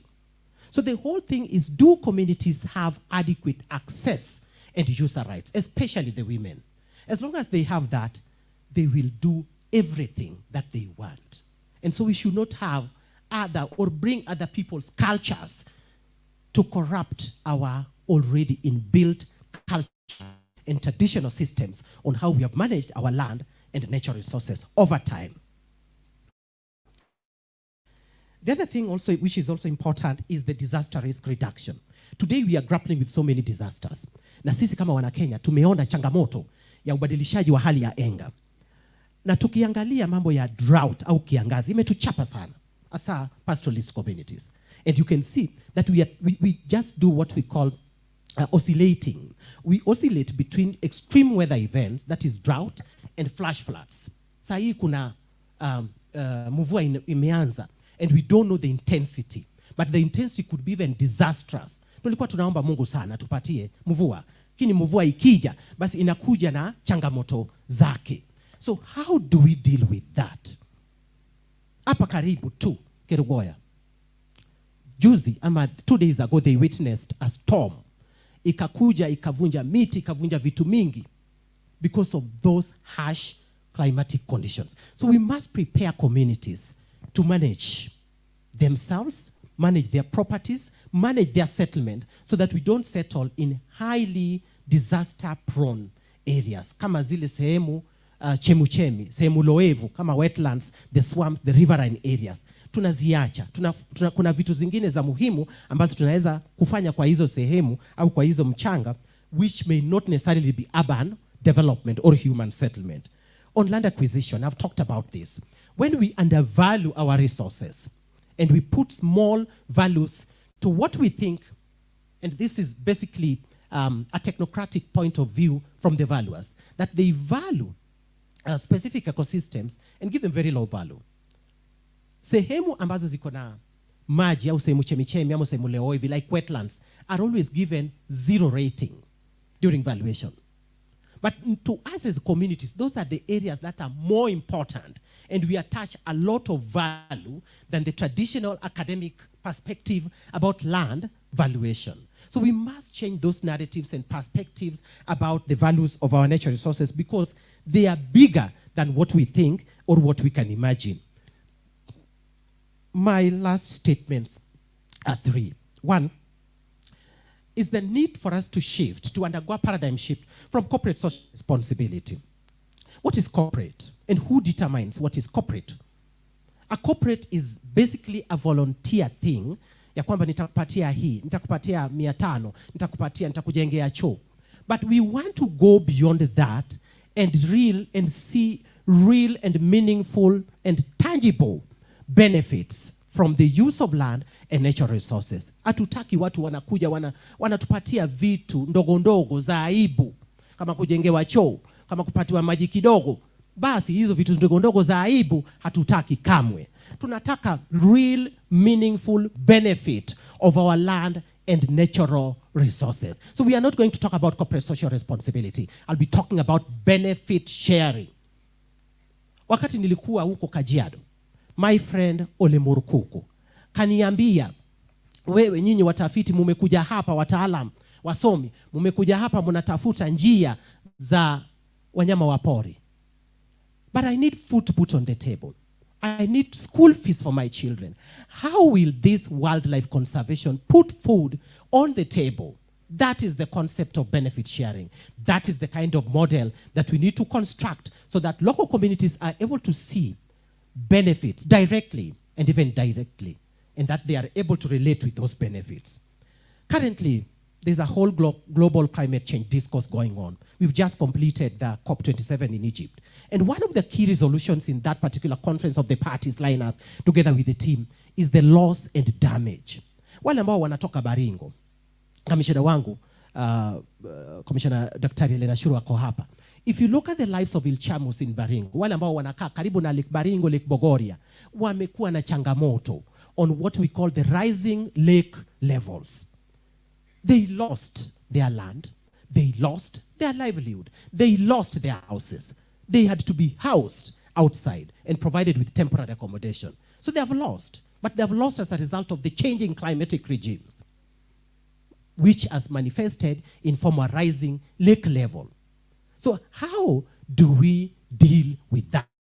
How do we hold the global community, particularly the Western world, to pay for these particular losses and damages as a result of climate change? It is important for us as communities, even as we prepare communities to be resilient, we are also aware that there will be inherent damages and losses manifested from climatic changes, and it is important for us to have adaptive mechanisms and programs that really make our land and our systems resilient. The communities already are empowered. They know their resources, they know their land, and they understand it better. But how do we reconcile those community, traditional and indigenous knowledge systems with the current technocratic and science-based knowledge, and have a blend of models that really work for and within communities? Over to you, Linus. Thank you very much. Nafikiri inabidi tumpigie makofi Mr. Bernard Opa kwa sababu mbili. Sababu ya kwanza, ameelezea vizuri sana a number of things which I'll raise a few questions to.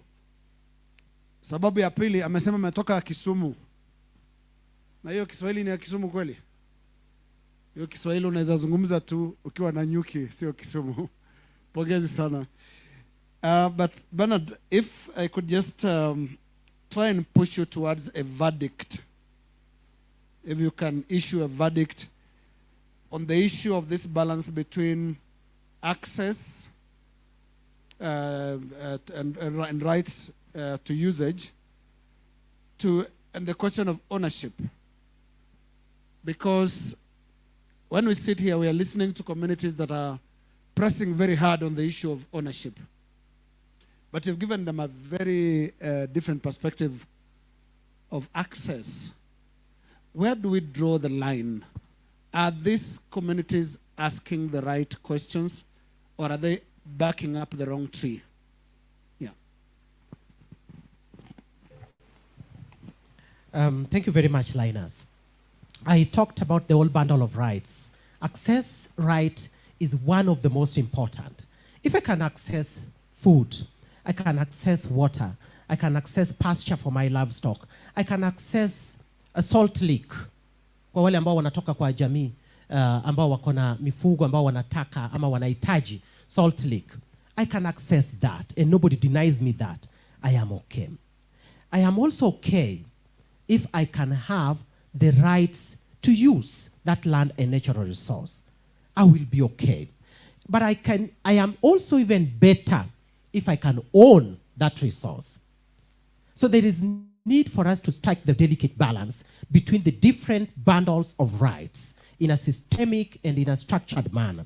But no right is superior to the other. When I talk about access rights or I have user rights, that does not mean that those rights are lower than ownership. It is us who try to sensationalize and emotivize, particularly land. And all the time in Kenya, we talk about land as an emotive issue. Land is not emotive. Tukiangalia mchanga hapa nje, hakuna vile hiyo mchanga itakuwa na hisia mbaya, ambao sasa inatupatia fursa ya kugombana au kukuwa na ugomvi kama jamii, hata kidogo. The land is very peaceful. It is us who put our emotions on land, and so we emotivize land. That aspect of emotivization of land is what brings about conflict, is what raises the value of land, is what will make me to rush to Lamu when I know there will be a wind power project and grab or manipulate communities and get them 10,000, then they give me 200,000 acres of land. Because of that aspect of emotivization and commercialization or commoditization of land. But land goes beyond that.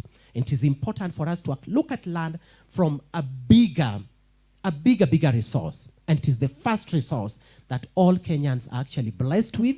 They're endowed with it. And it all depends on our mind that within a particular category of land, there's a whole bundle of rights. And that people have rights. They need the ownership rights, they need the access rights, they need the management and user rights. They also need even the control. They also need the environmental right. The environmental right is actually entrenched in Article 42 of the Constitution. The right to a clean and healthy environment. So all these rights, Linus, are equal. And they are enforceable in accordance with the law and the Constitution. So no right is superior. Thank you. Great. Asante sana. I would like to give this opportunity to the Northern Rangelands Trust. NRT, are you in the house?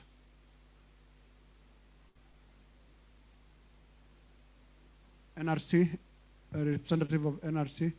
Karibu, let's give her the microphone. But just come to the front.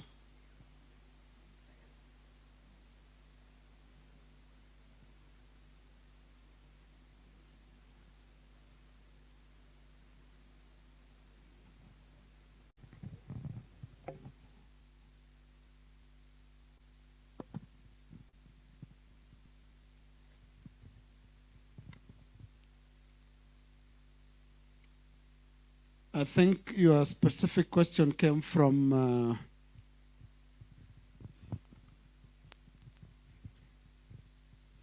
Dida, who questioned the model of the likes of NRT as a development actor within communities. Dida accuses such models of not being truthful with communities. In fact, it suggested that such trusts, such organizations use conservation as a front, when indeed the interest could also be beyond animals, wildlife. It could be to issues to do with minerals and mining interests. That is, if I represented Dida's argument well, is a suggestion that NRT and others like NRT are not truthful with communities. Your response? Thank you very much. My name is Beatrice Lempaira. I will give my perspective as a member of a community conservancy, someone who's worked as a conservancy manager, but also as someone who works for the Northern Rangelands Trust. And I'll just give a bit of background. You know, when you think of a community conservancy is different from a protected area, which is a park, or also a private conservancy. So a community conservancy is a kind of land use management system where local communities come together and define how they're going to use their natural resources that they have in their landscape. And when we think of... Okay, so please stand for the sake of... All right. Kiswahili ni ngumu lakini nitajaribu.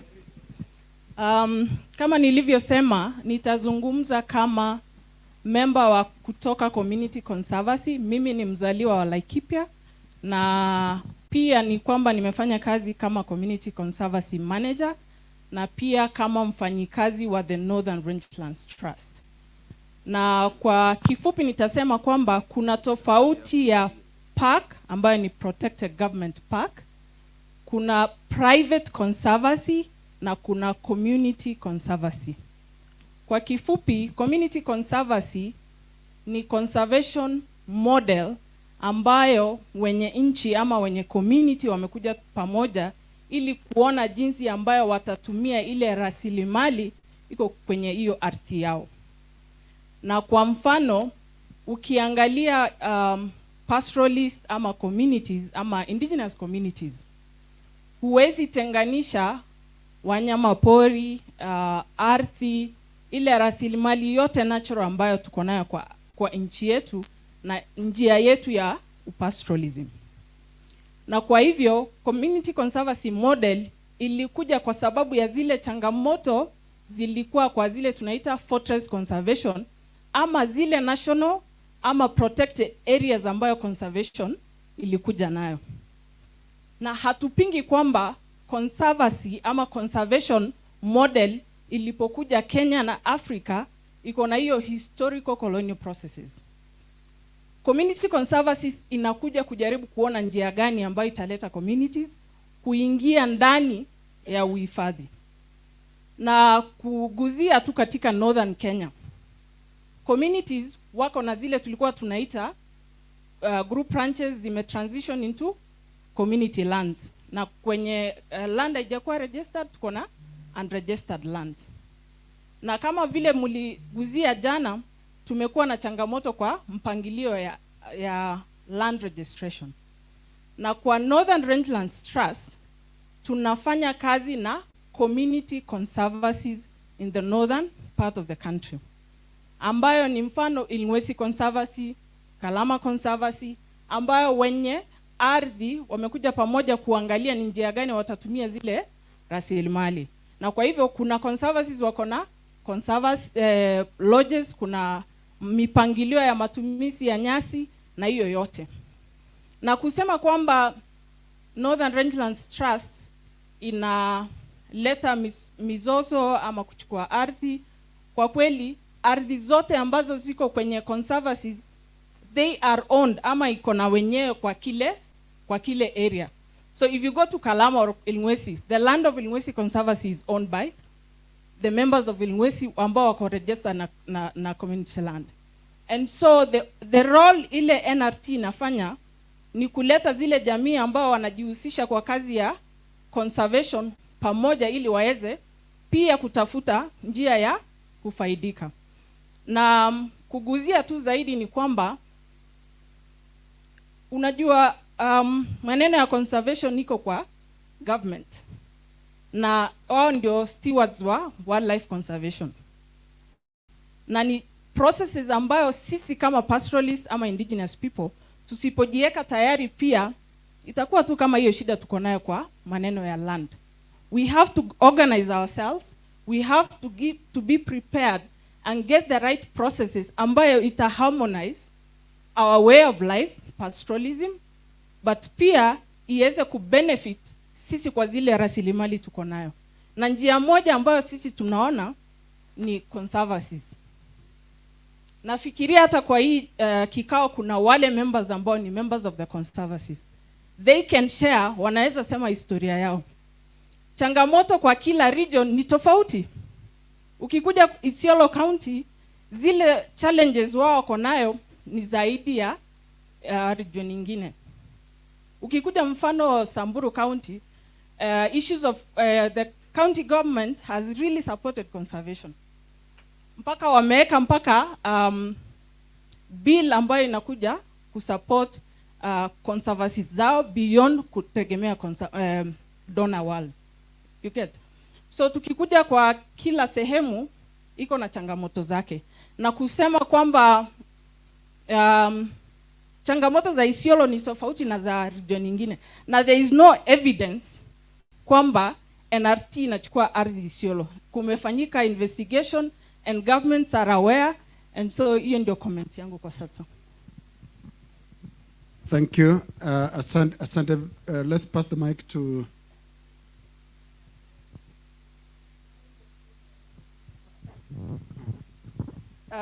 my name is Evelyn from FAO. I just want us to understand how community land and conservancy. Ningependa kuelezea kwa undani mambo ya ardhi ya jamii na mambo ya conservation. Na ningependa tujirudishe nyuma kidogo.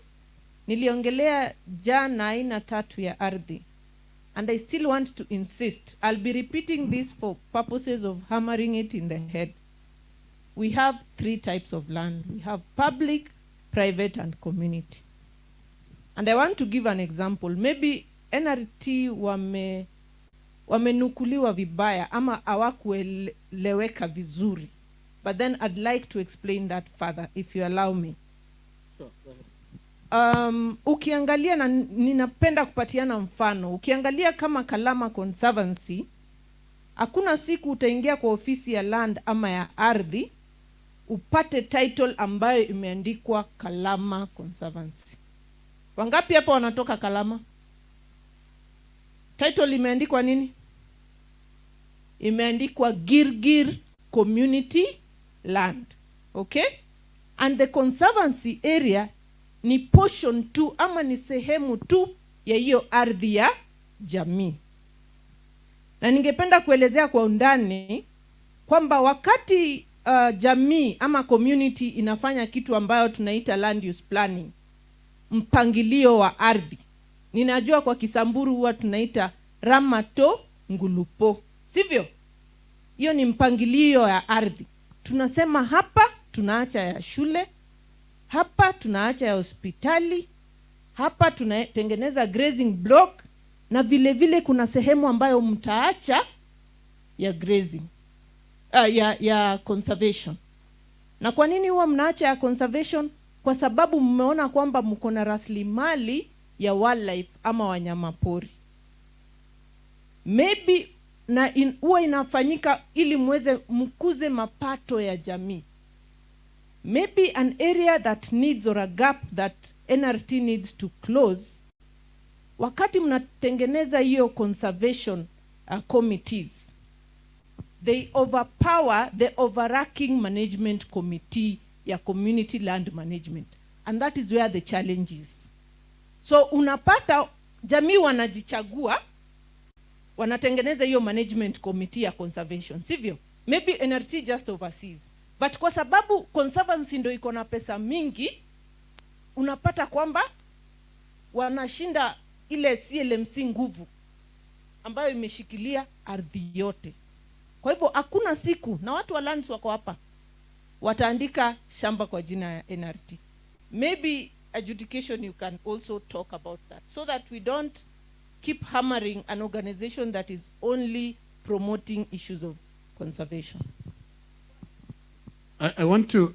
Just one last comment. Yes. The issue of land management committees and conservancies, we have to be cognizant that some of there's still the process of reconciling some of these processes. Kwa mfano, kabla kukuwe na community land, kulikuwa na conservancies in some region, na unakuta mahali land imekuwa registered under community land, the same committee that manages the land ndio bado board ya conservancy.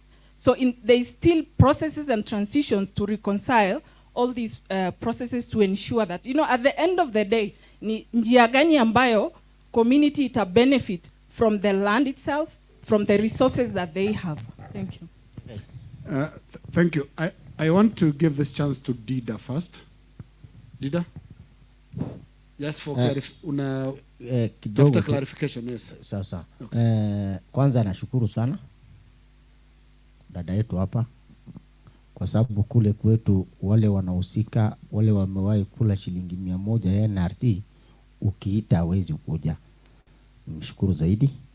Alafu umesema ukweli. Sasa kwa ufupi, kuna bili uliguzia upande ya Samburu County, na ni vile kabla sijafika pale, kuna vile ulisema changamoto ya sehemu zote inakuwa tofauti. Na for sure Samburu na Isiolo kwanza utofauti yao ni kubwa mno. Kwa sababu wacha hata niseme sababu on that bill, sijui kama ni bill hiyo ndio imekuwa fotokopiwa county zote ambaye makaunti nini hizo conservancies na kwa gandani. Sisi pia tulikuwa na bill February 2021, bila sisi kusikia chochote, walikuwa wanaitaga community conservancy bill.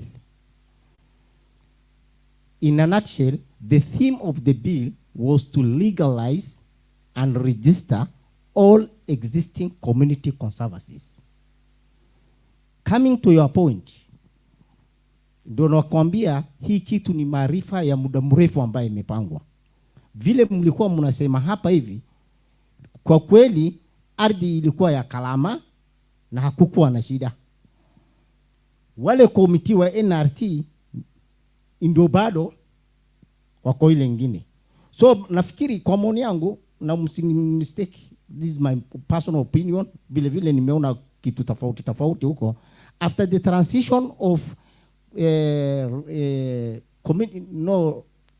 ranches to community land, another transition will come which will translate from community to conservancy. So this thing is coming gradually. It is only that the card is under the table. Number one. Number two, nikiguzia kidogo upande ya Samburu. Samburu nyinyi muko na bahati mzuri, bahati mbaya. Because nyinyi watu mmemalizana na nyinyi kitambo, because already 70% of your land sio wenu. So hii kidogo imebaki, at least watu wataonjeshwa. You might be among the beneficiaries because of this factor. Huko kwetu ndo changamoto kamili inaanza. Kwa sababu waporaji inakuja with this mega project called sujui lapset, sujui water and water, sujui nini. Yetu ndo inaanza. Yenyu lakini percentage fulani mumemaliziwa, lakini zingine mbaya imebaki mnaweza angaliwa. That is my notion. Number two, on the issue of the government, that's why we are saying this thing is far planned. Plan ambaye inakuja mdogo mdogo. Because if ato hii kitu ingefaa kusulishwa, tukose ardhi, tupate 20%, lakini hiyo 20% iwe ni yetu.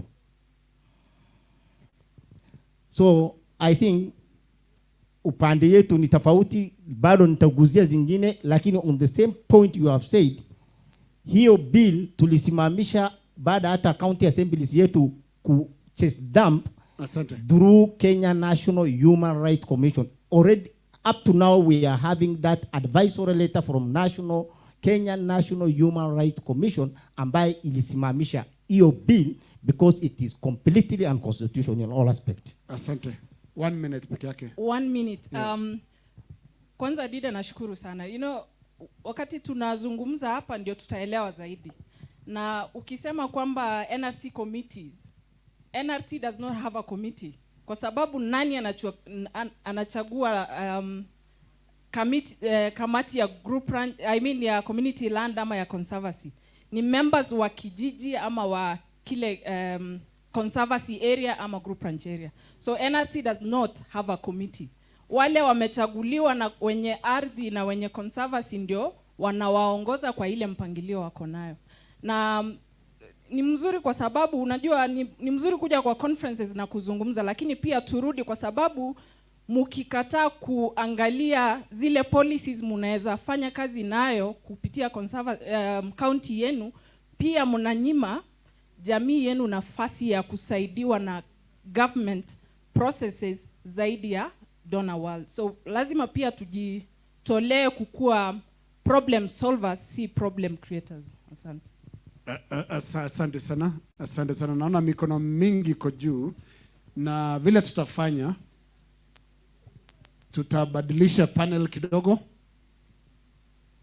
lakini tutaendelea na majadiliano because the next discussion ni about Indigenous people's conservation models featuring the best practices, challenges and opportunities, na mtapata nafasi ya kuendelea na hayo maswali. Naomba tupigie makofi panel yetu ya sasa, na wanapoondoka kuchukua viti vyao naomba wafuatao waje mbele. Lupa Pius yuko huko karibu sana, njoo huko mbele. Asanteni sana. Ni kutoka Uganda. Naam. Elizabeth wa Ilingwesi, Kenya. Elizabeth, karibu hapa mbele. Kamari Evarist kutoka Burundi. Karibu. Guy Mukuluka kutoka Jamhuri ya Demokrasia ya Kongo.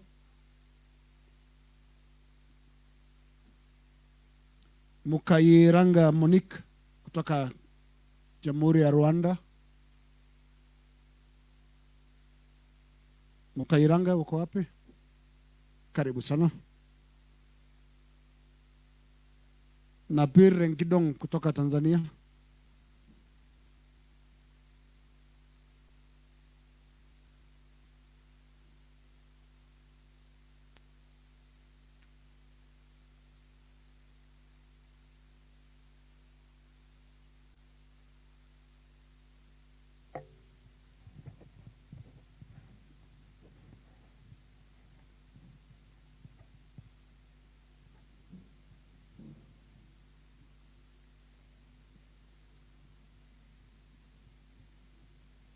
Asante sana, nafikiri tuko na microphone zetu. Naomba tusimame dakika moja tu, simame wote.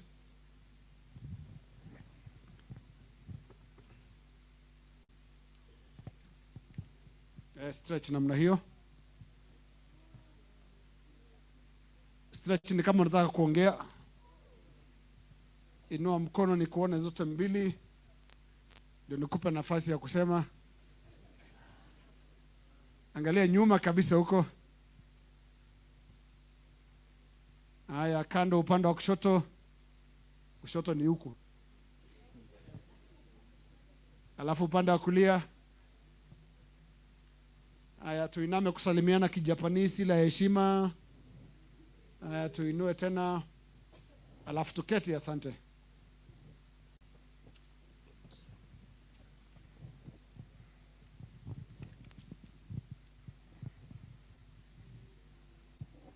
Sasa tumebadilisha theme kidogo tu.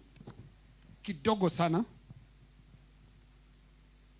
Kwa sababu sasa tunataka kusikiza conservation models, mbinu za kuhifadhi ambazo ziko huko katika jamii.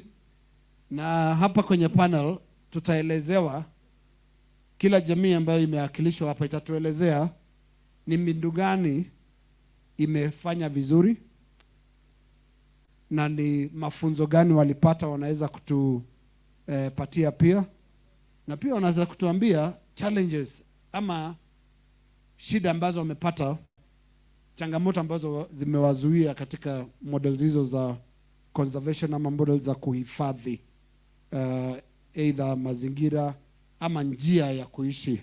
Na tutaanza hapa hivi, utatueleza jina lako na utoe mchango wako, alafu tunaendelea hivyo. Kila mmoja dakika mbili tafadhali. English? Sawa, karibu. In English. We are talking about Indigenous people's conservation models, best practices, challenges and opportunities by communities and the communities that you are representing here. Yeah. Good morning. Is it the morning now? It's still morning, okay. Yes. Pius Laupa.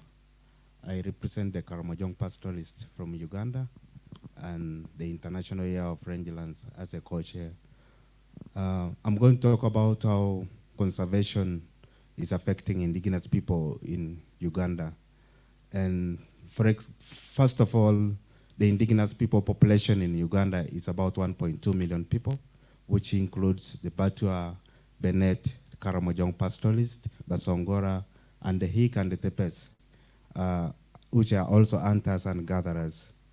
So when it comes to conservation, generally across the country, conservation is not compatible with the Indigenous people. When I say it's not compatible, it's the policies. Though the Indigenous people have the rights and the user rights access to most of these natural resources traditionally, but on paper, they are not given the opportunity to use them or to utilize them. For example, the Basongora and the Benet and the Batua are excluded from forest rights in Uganda. The pastoralists have limited and kind of restricted to access conservation areas or protected areas like forest and wildlife game parks in Uganda. And the law is very clear. You can't access pasture, water inside any protected area. And there you are liable for life imprisonment, and you will be held responsible for any actions, for example, hunting, and also loss of any biodiversity inside a protected area. That has left many people in struggle for pasture and water along borders. For example, the Turkana and the Karamojong have fought for access for natural resources along the borderline. This has caused as a result of exclusion from access. And on the other note again is land grabbing and expansion of boundaries of national parks and protected areas.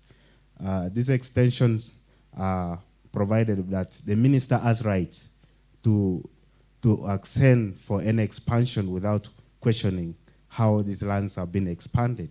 So most indigenous people find themselves pushed out of these lands without prior and informed consent, that they have to give out a certain portion of land for a certain critical species of biodiversity that needs to be conserved. Meaning that conservation biodiversity needed to dialogue in order to understand the role of indigenous people in ensuring that forests, wildlife have to coexist. On the other note is that we also have what's called human-wildlife conflict. In Karamoja, people have crumbled with human-wildlife conflict issues, destruction of gardens, destruction of livestock and life. And of course, the law on compensation has been passed just in 2019, but the modalities of compensation for losses to wildlife are not yet clear and they are not yet developed. And the law also in the other note stipulates that for you to be compensated, you should have protected yourself, you should have protected your land, and you should have protected your property against the wild animals, which contravenes whether you have the right to kill an elephant or whether you have a right to kill a buffalo. So it also puts us questioning how the government is developing policies without information of consent on indigenous people. So when it comes to also another challenge of conflicts, pastoralists are suffering conflicts. For example, when you are pushed out of your permanent grazing areas and you go and struggle with your neighbor is also struggling to access same pasture. You lose lives, you lose property, and also you lose income or entrepreneur. So yesterday when people were lamenting that communities need to get organized, I was asking myself, are we not organized? Are we not organized pastoralists? We are organized. We have structures. And someone tells us, get organized to receive services. But I think we are struggling with the books. We are reading and we are failing to put what we are reading into practice. And when a project fails, we blame the pastoralist, that the community need mindset change. We are the ones who need mindset change, because what we think about pastoralist is contrary against what a pastoralist thinks about developing its systems. So indigenous, if I'm to make a statement that the comfortability of indigenous people with the land rights is that we need to secure first their land rights, then we talk about the food security of somebody.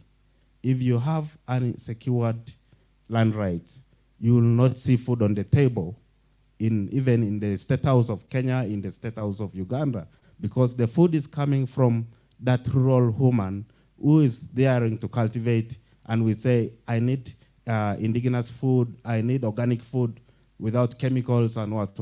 Where is it coming from? Is that woman down there who is not able to access even fertilizer, not using anything, but we are buying it expensively without giving them that secured land rights. So we need to first secure the land, then we talk about food security for that person.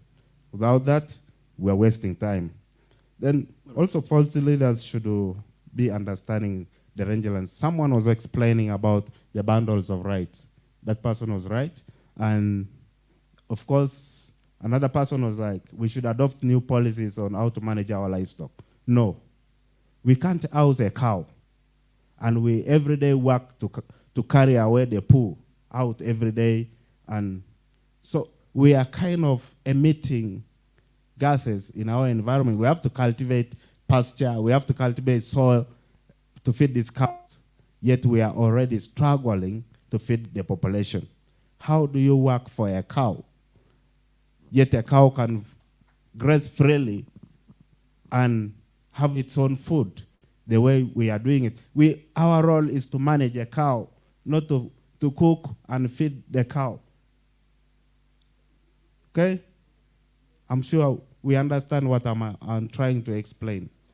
Somebody is saying we should keep cows in their house, grow the food for the cow, I don't know, and then you say you have to expand the economy. Can't you invest in a pastoralist, put the insurance services in place, put the water systems in place, and ensure that he has his free access of all those bundles of rights, and then grow your economy by improving the livestock value chain. Thank you. Thank you. Thank you, Lupa from Karamoja in Uganda. Let's go to the next speaker. Kwa jina naitwa Kamali Evariste kutoka Burundi. Ninatoka kwenye jamii la Batwa huko Burundi. Sasa nchi yetu ni nchi ya watu wanaishi kwa kulima. Asilimia 60 na kadhaa wanaishi kwa kulima. Sasa sisi watu hatuna ardhi, hatuna mashamba sasa ya kulima. Tunaishi sasa kwa muda mrefu kwa ufinyanzi, yani kutengeneza chungu. Wengine wanaenda kuhemea kwa milima ya wengine. Na ardhi tunayoishi ni ardhi ile ya serikali. Muda ulipo wote wakipotaka kutumia wanatufukuza au wakatusafisha pato pengine. Sasa hatuna msimamo. Kwa watu idadi ndogo sana wanao mashamba yao, yani ardhi yao, unakuta yani yeye hawana kipato cha kuwasajilisha, yani kufanya register. Sasa unakuta na hao sasa wale wanayoishi kwa kufinyanga, kwa ufinyanzi. Sasa hivi wanatoa ule udongo kwa mashamba la watu, yani ardhi ya watu, hawawezi kuenda pale. Sasa tukiangalia hivyo tunaona kwamba vinavyowezekana ni labda kutupatia pato kuishi ili tupate msimamo, tuendelee kuishi kama wengine. Kuhusu kusajili, labda serikali fanye kitu kama promotion ya kuwasajilia hayo mashamba kwa hao wanayo kwa bure. Sasa sijui kama tunakuja tuko waine, kama kuna mwingine anaweza kuongezea. Asante, tutawapa nafasi hapo baadaye kidogo. Sawa. Asante. Thank you, Linus. Good morning. Kwa majina ni Elizabeth Maskonte from Ingwesi Community Land as a CLMC. Ningependa kuongelea the practices ya the Maasai community because mimi ni Maasai. na hizo traditions zao ndio nazijua. In conservation, the Maasai people walikuwa na formula, plan yao enye wana conserve environment. One, wako na grazing plans na settlement plans. Isipokuwa hazikukuwa written kwa sababu wengi wao hawakuwa wamesoma, but wanajua hapa ni mahali pa kukaa, yani settlement areas. Wanajua kule kwa ile mlima ni mahali pa grazing na hakuna mtu anapaswa kuenda kuishi huko. Like in Kimaasai wanaita enduko ya onkishu. Upasi kuweka boma yako hapo kwa sababu ni mahali panapaswa kuishi, kulishwa. Na kwa hizo plans zao bado wako na system. Like from this month to this month we are living in a certain area. From the next month to the coming month again wako mahali ingine. Na hiyo ilisaidia kuconserve kwa sababu wakitoka hapa wanaacha ardhi heal, like itaji regenerate tena. The other thing, wako na specific plants, like niseme kuna ceremonial plants, kuna medicinal plants, na kuna those plants. Na kama unajua hii mimea nitahitaji siku fulani nikitaka kufanya hii kitu, like kwa mind yako lazima you conserve, hautakata. Na kama unajua nitahitaji this certain plant again on another occasion, you have to conserve that one. But now the problem is, wenye walikuja, like hiyo policies ya conservation ilikuja, hakuna mtu alihusisha the pastoral community. Mtu tu alienda mahali akakaa, akatengeneza policies, akaleta. Nikajiuliza, utachukua aje pastor umpeleke kwa msikiti umwambie nielezee shida za Waislamu na hauna Muislamu karibu na yeye? Is it possible? Kwa hivyo the policies yenye inatengenezwa, they have to be harmonized na our traditional way. Mutuweke kwa meza as pastoralist, tuambiwe tunataka kufanya hivi na hivi na hivi. Is it possible according to your way of culture? Kama haitawezekana, tutakuambia sisi tulikuwa tunafanya hivi na hivi, tukitengeneza hapa na hapa tutaenda on one line. Na hapo ndio shida ya hizi wildlife conflict imetokea. Nitasema hivi kwa nini. Ukiniambia you don't own those wildlife, nitakuachia. Na recently tunaita ng'ombe ya KWS, tumetoa hiyo ownership, atu own tena. So na umeniambia ni zako, na wewe uko Nairobi na ni mimi ndio ninaishi na hiyo mnyama. So like unalisha aje na uko mbali, utaconserve aje na yuko hapo. Wamefence forest na wanasema ni yao na ni mimi ndio immediate neighbor wa hiyo forest. Na umesema ni yako. Ukisema ni yako, mimi nita withdraw your ownership, niingie nikate miti, nichome makaa, kwa sababu umenitoa kwa ile akili si yangu tena. But ungenieka kwa hiyo position ya kuniambia ni yako, you have to conserve, nitajua for the next generation yenye inakuja I have to conserve this place kwa ajili ya generation yenye inakuja. But ukiniambia si yako tena, you don't have any right to live here, you don't have a right to access this water, you don't have a right to access resource ingine iko pale, nitaharibu. The opportunity senye iko of which itatusaidia ikiwezekana, like let us include everybody kwa hii discussion ya conservation. Let us do what the community was doing way back, but in an improved way. Tusiwaache tu like ati hawajui kitu. How comes hawajui na ulikuta hiyo mistuni ikiwa imekonserviwa na ni hao watu wenye unasema saa hii hawajui kitu ndio walikuwa wanaishi hapo? Wasifanywe like sisi tu tunaambiwa vitu tu zinatengenezwa huko juu, tunaletewa kusomewa, hapa ndio tunapaswa kupita, wewe like hauna say, na ni kwako, ni boma yako, umesaliwa hapo, ni wewe umelinda hiyo msitu. Kwa hivyo watu engage, let us have a dialogue, let us sit down and discuss. Tutafadhili aje hii msitu, tutahifadhi aje hii kitu itusaidie sisi wote, isaidie mwenye anasema forest ni yao na wanyama ni yao, na isaidie the common mwananchi mwenye anakaa hapo, mwenye amelisha hapo, mwenye ni yeye ana encounter elephants na leopard every other day, imsaidie pia yeye. Then let us have like tuwape, sitaki kuwa activist wa mama but nitasema hii, tuwape women like wakuwe the lead in conservation. Why?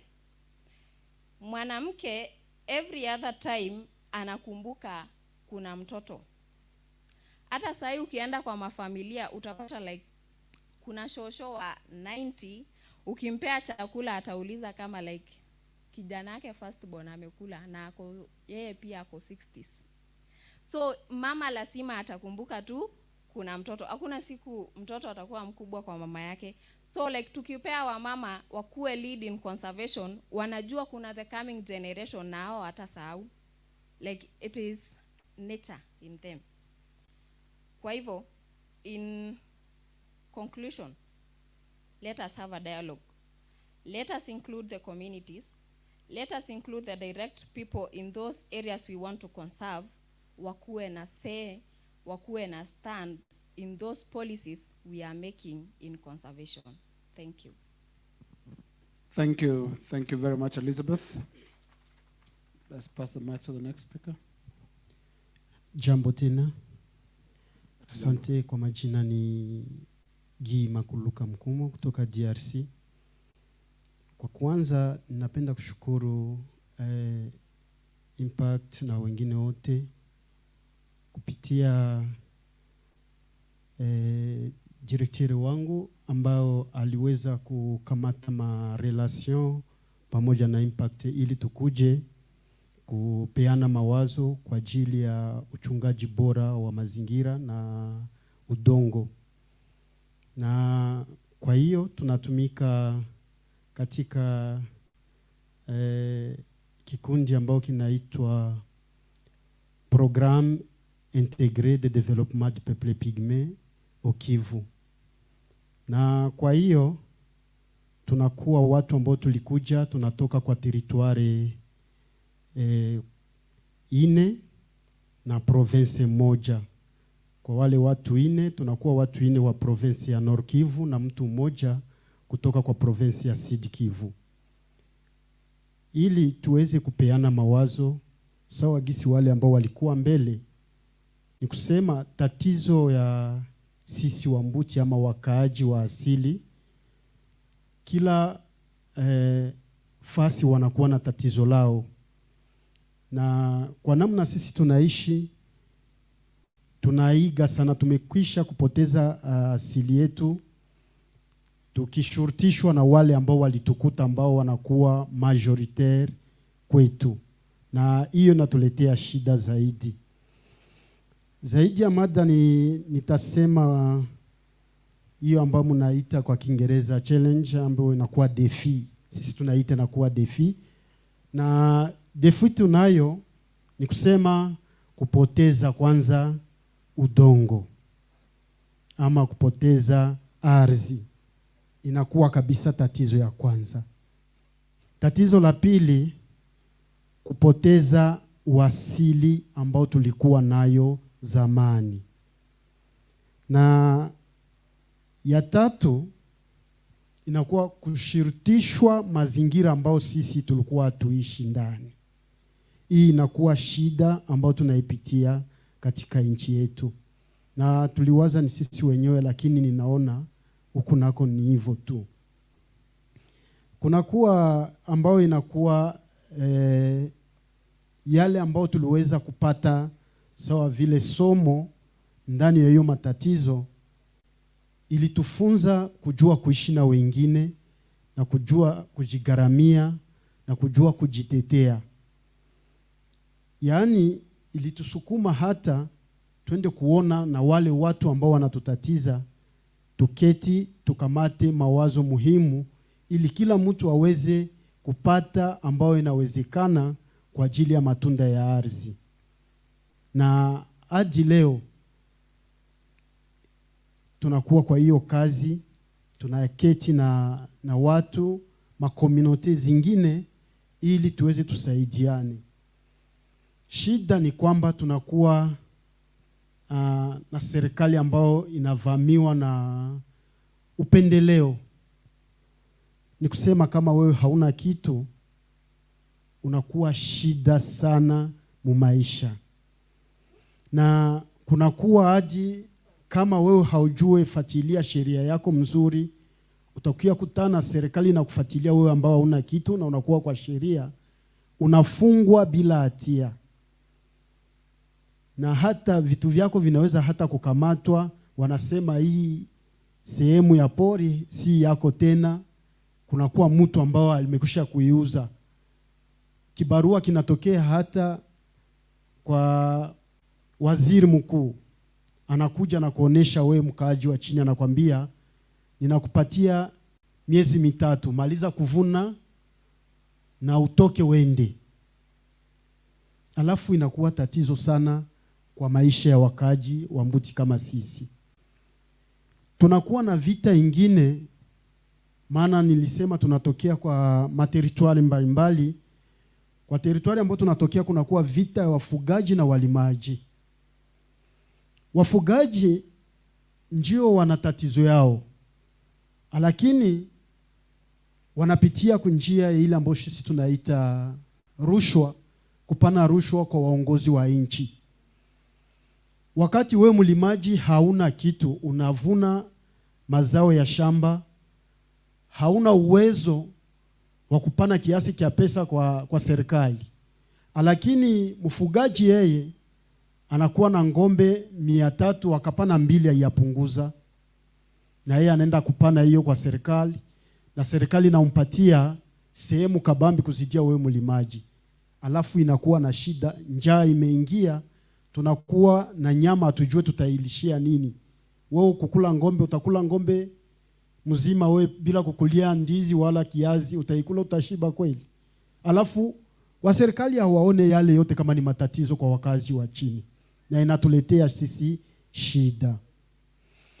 Kwa ajili ya kuchunga, nilipenda nitofautishe uchungaji wa mazingira na kujua asili ili itusaidie kwa kuishi.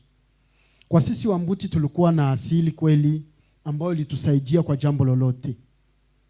Ingawa hata ambao mnaita ukami inafika, mlikuwa na muda ya kusema twende kutambikia hapo, tumwambie wababu na Mungu mtusaidie ili tuangalie kama mtatuletea mvua.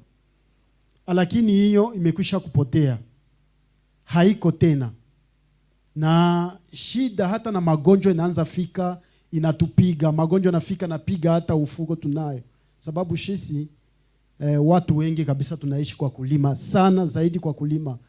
Hiyo ni siku ya leo. Lakini ya zamani tulikuwa tunaishi kwa matunda ya pori, kulokota ujoga, kulokota mbegu, kuvua hata samaki kwa mitoni. Hiyo ilikuwa maisha. Lakini tulitoka kwa hiyo maisha, tunaanza kuiga maisha ya kujua sasa kulima. Alafu utakuya lima kwa udongo ambao hauko tena, na inaleta shida. Ni kusema kuna tofauti ya kuchunga mazingira na kuna tofauti ya kuchunga utamaduni wa mtu na mnagisi mliweza kuishi tangu awali, na hiyo inakuwa shida kwetu. Ambao tulipenda hasa tusaidiane kama vile jambo ya kuweza kuleta jibu kamilifu. Ni kusema tutaanzia kwanza kwa vikundi ambao inasindikiza wakazi wa chini. Kama unasindikiza mkazi wa chini ili aweze kuchunga pori yake, nyinyi wakaaji na nyinyi wanamemba wa kikundi ambao mnawasindikiza, mkuwe na mpangilio kamili. Wakati mnawasaidia ili wafike kwa serikali wapatie karatasi, msiandike hiyo karatasi kwa jina yenu nyinyi kikundi. Inaleta tena vita kati ya wakaaji na vikundi ambao inaleta maendeleo kwa mjini. wakati mnasindikiza watu, msiwapati ile karatasi mtapata kwa serikali. Mjihakikishe kwamba mlitafuta kwa ajili ya wakaaji, na wakaaji waiandike kwa jina yao. Hapana si kwa jina ya kikundi ambao kiliwasindikiza. Ile nayo inakuwa tatizo. Kia kufuata ni kusema tusaidiane sawa vile nilisema jana, serikali iwe na moyo wa huruma. Wakati mtu anakuja akisema tunapenda tuchunge ardhi yetu kwa njia ya kiserikali, sherti serikali nao iwasikilize. Na wakati mnawasikiliza, mnawakilisha kwa kila jambo, na mnawaambia asi tuchangie pamoja mawazo gani tunaweza kufanya pale, huyo mkaaji wa chini hata zisikia tena oga, atasema kweli tuna serikali. Na muwapatie yale ambayo inakuwa haja kwa ajili ya kuchunga hiyo mazingira. Na pale mkaaji atachunga mazingira vizuri, kuzidia hata namna mlipenda mkifanye, mkitumia hata na silaha, mnatia na polisi kwa kuweza kuchunga. Lakini mkiwakilisha hapo, mkifasaidia huyo mkaaji na kumfasiria zaidi, atakuwa na mawazo ya kuchunga zaidi, kuzidia hata kutia hiyo ambao mnatia maparki ya conservation, mnatia maaire protege. Lakini mtukaisema tuitie pamoja na mkaaji, atakuwa naye anatia mkono kwa uchungaji bora wa mazingira. Ikiwaza kwa hayo, tutakuwa na maswali zingine, tutaendelea. Asante. Ndio, labda nikuulize Gi, unavyoelezea. Kwa hiyo modeli yenu mnapozungumza na serikali, je, serikali usikiliza na kusema kwamba mawazo hayo ya traditional knowledge ama mawazo yenu ya kijadi pia yatiliwe maanani wakati wa kufanya uhifadhi? Ndio, tunaifanya serikali. Unajua sisi wakazi wa chini tunakuwa na mafikiri yetu, serikali nao inakuwa na mafikiri yao. Wakati tunawafasiria, wakati tunaketi hivi hata kwa conference hivi, mna watu wa serikali hapa wanawafasiria, tunawapigia mikono kweli, yale mnasema ni ya sheria na ni ya muhimu kwetu. Lakini wanapofika katika vimba vyao vya kazi, mipangilio inabadilika. Na siku takuja kumkumbusha tena mara nyingine, atakwambia hiyo sio tatizo tu, kuna matatizo ni mengi ambayo ninajibu, na alafu inabakia bila kuleta jibu hata kwa wakaaji. Na isingelikuwa tu munyamaze, sherti kuanza kusema, hata kuandika mnaweza kuandika. Hadi siku saa zingine umla ungine unaofika, kutakuwa yule atakuwa na moyo mwema na nawasaidia hivyo. Lakini sisi kabisa tunaendelea kuketi na serikali, na serikali inatusikiliza, lakini jibu Bwana Lina bado hatujapata. Sisi kwa Kongo tunashukuru, maana tulikuwa tunalilia kupata sheria ya haki ya Mumbuti. Hivi hapa juzi kabla tukuje, njoo alitutumia kama hiyo sheria ilitiwa saini na president kwa ajili za haki ya Mumbuti. Na tunasema basi asanti kwa serikali, maana ni miaka na miaka tulikuwa tukililia hiyo haki, ilikuja haifike bado. Lakini tukuambia wakaaji, wakati mnaenda kwa serikali, ikikuwa na moyo wa subira na msinyamaze kimya, muendelee tu kuleta mapledoyer kusudi muongee na serikali na mupate jibu kwa yale ambayo mnahitaji. Naam, shukrani sana Bwana Gi. Tumsikilize dada yetu pia. Asante sana. Mimi naitwa Monique Mukairanga, natoka nchi ya Rwanda. Acha niseme kuhusu conservation, lakini natumia Kiingereza na Kiswahili kwa sababu si mzuri katika Kiswahili. Conservation imewezekana wakati ambao Wanyarwanda walikuwa msituni. Wakati huyu tumefukuzwa msituni bila malipo. Kwa hiyo hatuwezi kuwa na conservation of land. Means that when we were moved in the forest, we started being in bad life because there is no land. When we were in the forest, we could eat fruit from the trees. Then this moment we have nothing. We live outside the forest without land. That's why all Batwa of Rwanda are in bad life, because they have no land, they have no place for living, and they have no place for practicing their activity that they did in the forest. We know that we lived by hunting, by harvest, and until now we are still begging, nothing to eat, with the poverty and the bad life. Then, since we were moved in the forest, it means that we don't have good life from that moment, and they didn't give us any compensation. Means that what we are asking for government, they have to think about us when they are giving land, and think about us and give land in order to practice what we did in the forest. We can cultivate as others. We can plant those trees that we got medicine. We can plant even those fruit on the land that they can give us. That is the most challenge we get of being in a bad life until now. We claimed a lot of time, but until now we didn't get any answer. And as opportunity that we can get after being removed in the forest, we can ask the government to set us in activity which are done in that park. For example, guiding those tourists and keeping that park in order to get life for getting good life. Thank you. Thank you. Asante sana Monique kutoka Jamhuri ya Rwanda, ambaye pia ni kutoka kabila la ama jamii ya Twa. Na sasa tumpatie nafasi dada yetu Napir Nkidong kutoka Tanzania. Enda supai. Ewa. Habari ya saa hii.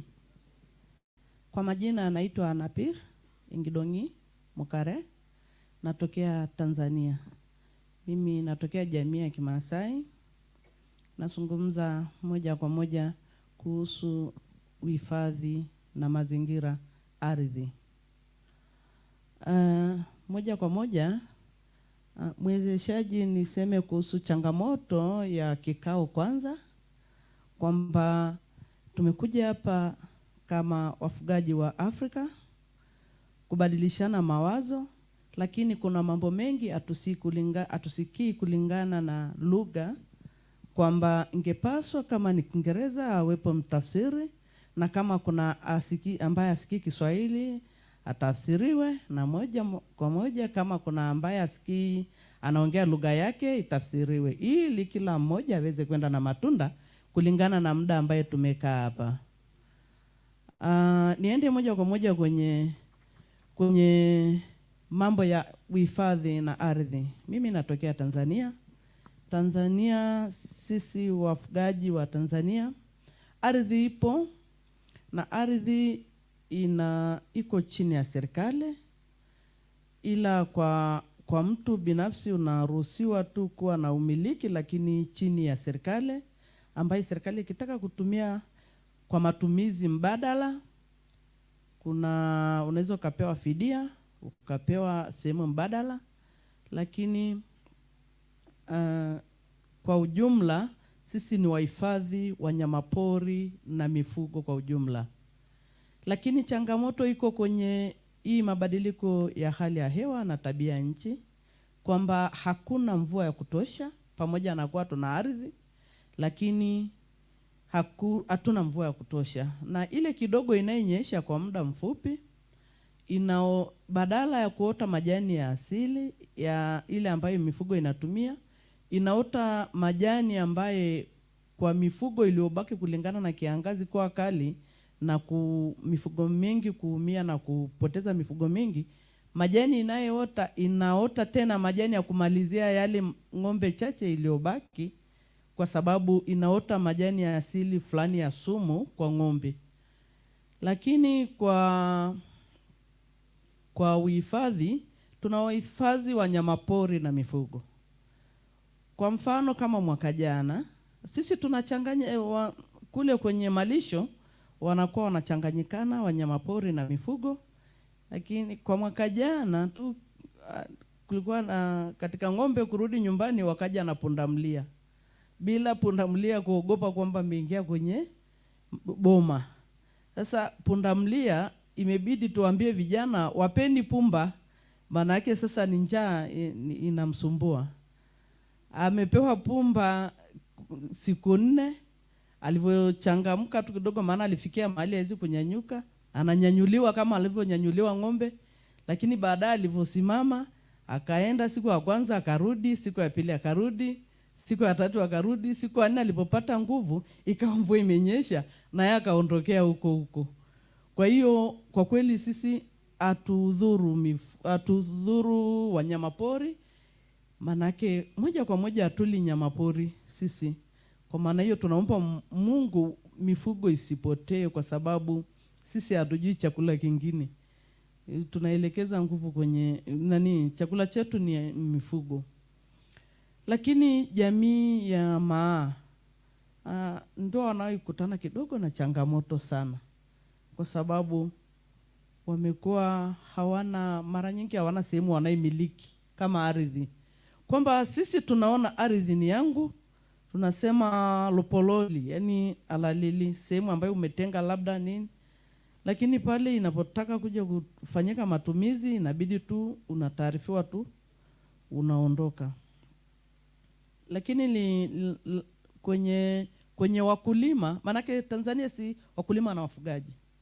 Kwenye wakulima, mkulima sio rahisi kwenye shamba lake, sio rahisi. Kama ameandikia hatimiliki, lazima apate fidia pale anapotaka kuondoka. Na wakulima na wafugaji ni elimu tu, maana vile vitu vinategemeana. Kwamba mimi nina mifugo, yeye ana chakula. Anapovuna yale mahindi ananitegemea mimi mfugaji ninunue kwa ajili ya matumizi ya mifugo yangu na binadamu. Lakini na yeye anategemea maziwa kwangu na nyama pale anapokuwa na sherehe. Anapokuwa na sherehe atataka mifugo kwa ajili ya nyama na maziwa. Kwa hiyo hivyo vitu vinategemeana. Kwa hiyo moja kwa moja wafugaji ni sisi na wakulima, inabidi sisi tujue tunafanya nini, tunatoka wapi na tunaelekea wapi na tunafanya nini.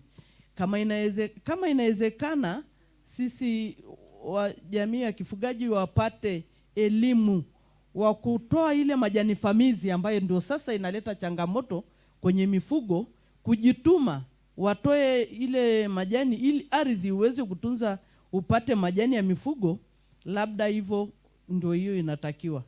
Lakini pia kwa upande wa mama, mashirika wanatusaidia sana kuwafunza wamama juu ya ardhi na kuhifadhi, kwamba tusikate miti ndio zinaleta mvua, na sasa hivi tunatengeneza namna fulani ya mifano ya kupitia mashirika hii ya wanaifunza wafugaji kutengeneza kupanda majani. Tunapanda majani, tunavuna, tunauza mbegu, tunauza majani wakati wa kiangazi. Kwa hiyo kwa kweli sisi wafugaji ndio inatakiwa tupanue mawazo na kujua kwamba tufanye nini. Kama hali ni hii ya mvua kunyesha kwa mwezi moja, je, inatakiwa nifanye nini? Chakula ya ng'ombe niweke kiasi gani? Na nivune hao ng'ombe kiasi gani? Kwa hiyo ukilinganisha Kenya na Tanzania naona kama tunapishana kidogo, kwa sababu wao wameshakuwa na ardhi wametenga na sio ya watu wote. Lakini ukiangalia pia mvua ikikataa kunyesha, huna namna ya kuhama kwa sababu ilishakatwa. Sisi kidogo tunapata namna ya kuhama. Kama hakuna chakula ya ng'ombe hapa, unaenda hapa. Kwa hiyo bado tuna ushirikiano, lakini pia inahitajika elimu sana. Lakini ukirudi kwa wafugaji, naenda upande wa wafugaji, kweli wanasoma, watoto wetu wanasoma, lakini watu wanadondosha yale vitu vya asili. Kwa maana ya mfano, mtoto akienda shule, sijui tufanye nini, maanake mtoto akienda shule akisoma, akimaliza chuo kikuu, anashindwa namna gani tena ya kuja kuendeleza ile vitu vya asili. Anaona makazi yake labda ni mjini tu ndio inaweza kufanya shughuli. Wakati huo ingepaswa ukimaliza shule unarudi unajichanganya na wale watu, ili uwashawishi ambaye hawajapeleka watoto shule wapeleke, ili waone kwamba ile jamii uliotokana naye bado wao ndio wamekuzaa mpaka hapo na wamekulea mpaka hapo na ndo umefikia hapo, ni uwezo wao. Kwa hiyo kwa ushauri wangu kama wafugaji, tusipoteze vitu vile vya asili, kwa sababu ina maana utabaki sasa kuning'inia. Wewe sio kabila, wewe sio jamii, wewe sio jamii.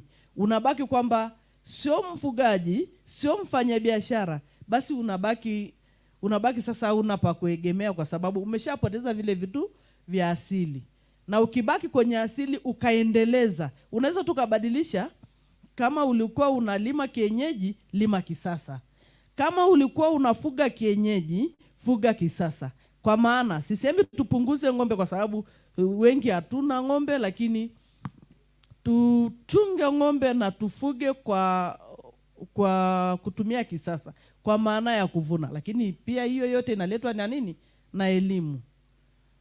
Baada ya kusema hivyo, ni washukuru, lakini natamani sana Kiswahili itumike, manake mimi binafsi sitaki kupoteza muda. Nataka nikikaa kwenye kikao nisikie yale yanayozungumzwa na kila mmoja, nisiwe nimeacha mifugo yangu kule, nikaacha shughuli, nimekaa siku 4 sipati faida ya kikao, naambulia maneno moja. Ikitokea lugha yangu haisikiki, itafsiriwe kwa anayesikia. Ikitokea labda kuna lugha isikiki, itafsiriwe. Kwa nini tuende na mguu mmoja? Isiwe tumekuja kwa safari ndefu, alafu bado unapoteza muda, alafu bado uendi na chochote ya kwenda kufanya kule. Itakuwa umepoteza muda na ni hasara kwetu. Asante sana.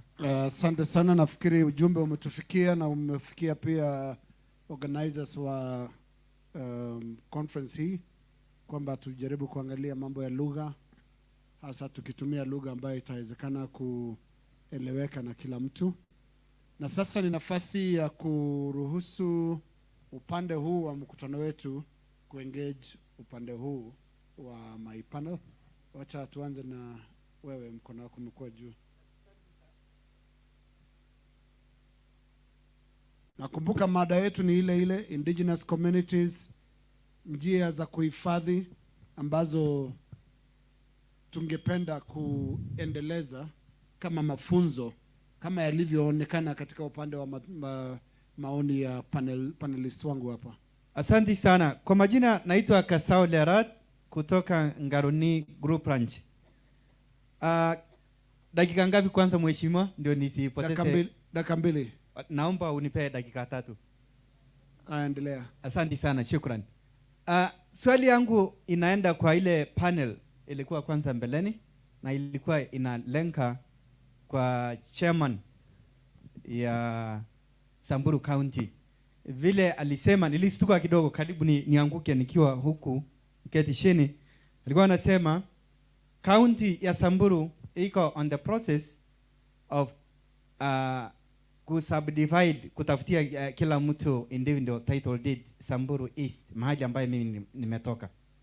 Sijui kama ni ndimi ndio iliteleza ama ni ukweli hiyo ndio mpangilio ya county ya Samburu. Kuongezea tu tena zaidi hapo, ndio mnasema mnafundisha. Mlifundisha, lakini haikuwa imetosha ndugu yangu. Masomo sio ya siku moja alafu ikwamia hapo. Masomo sasa inaanza. It will take a long time kuelezea kila mtu na ashike. Haya, kutoka hapo ile kitu ingine sasa nilikuwa na sijui sasa inalenga still pande ya county. Kuna hii big club setup project ambayo sasa inapitia huku. Mpaka sasa hatujajua inapita sehemu gani kamili. Yaani inakuwa tu tunajua inapitia huku, lakini ni wapi hasa? Na kama ni kulipa, unalipaje? Mwenye analipa inalipwa kipipi? Kwa mfano, hiyo watu ambaye sasa tulisema game track walipita huko, lakini hakuna mtu ambaye aliarifiwa kitambo alipwe, iwe sasa uambue sasa unalipwa na unalipwa kiasi fulani. Kwa hivyo nani ambaye sasa itakuwa sasa kati, kwa sababu najua sasa community hao ndio sasa wenye land owners, na kuna mtu ambaye sasa ana negotiate ama anakuwa oversight kati kuhakikisha hiyo kazi inaendelea vizuri. Sawa, dakika zako zimeisha. Moja tu. Kwa nini niliuliza swali kama hiyo? Kwa sababu kama sasa hii carbon credit ilikuja na watu wamepata pesa, lakini kitambo ifike, huwezi uambiwa sasa unapata ngapi na utalipwa kiaje.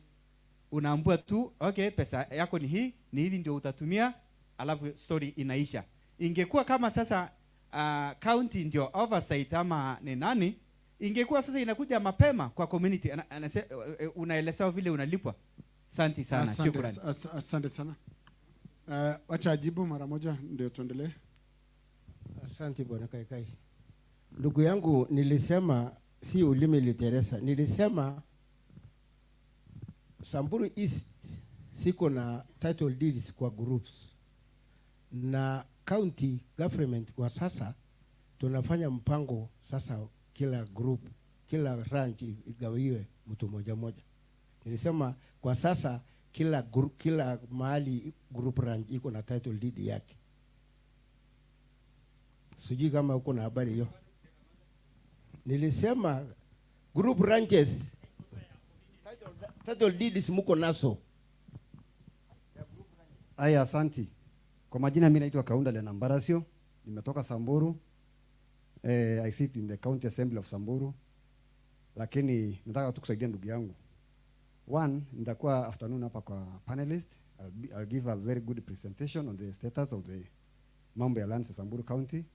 So ndugu yangu, nataka kukuambia sisi kama Samburu County ile kazi tunafanya ni mambo ya awareness creation, understanding ya Community Land Act 2016, ndio group ranches zenye hazija transit waende kwa community land. But I just want to tell you, ngojea mpaka saa 8 I'll be there. I'll do a very nice presentation ya Samburu County. Thank you so much. Asante sana. Asante. Twende huko nyuma. Huyo mzee hapa. Hebu jani kosea microphone na kuleta kwako. Sasa nimekupata. Okay.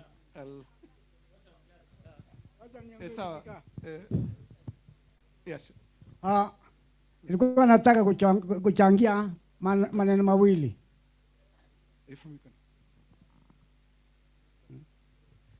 So maneno mawili ambayo nilikuwa nataka kuchangia. Maneno ya conservancy. Naomba tuambie jina yako. Jina langu naitwa Richard Yegon, chairman wa Ndoro Isolbea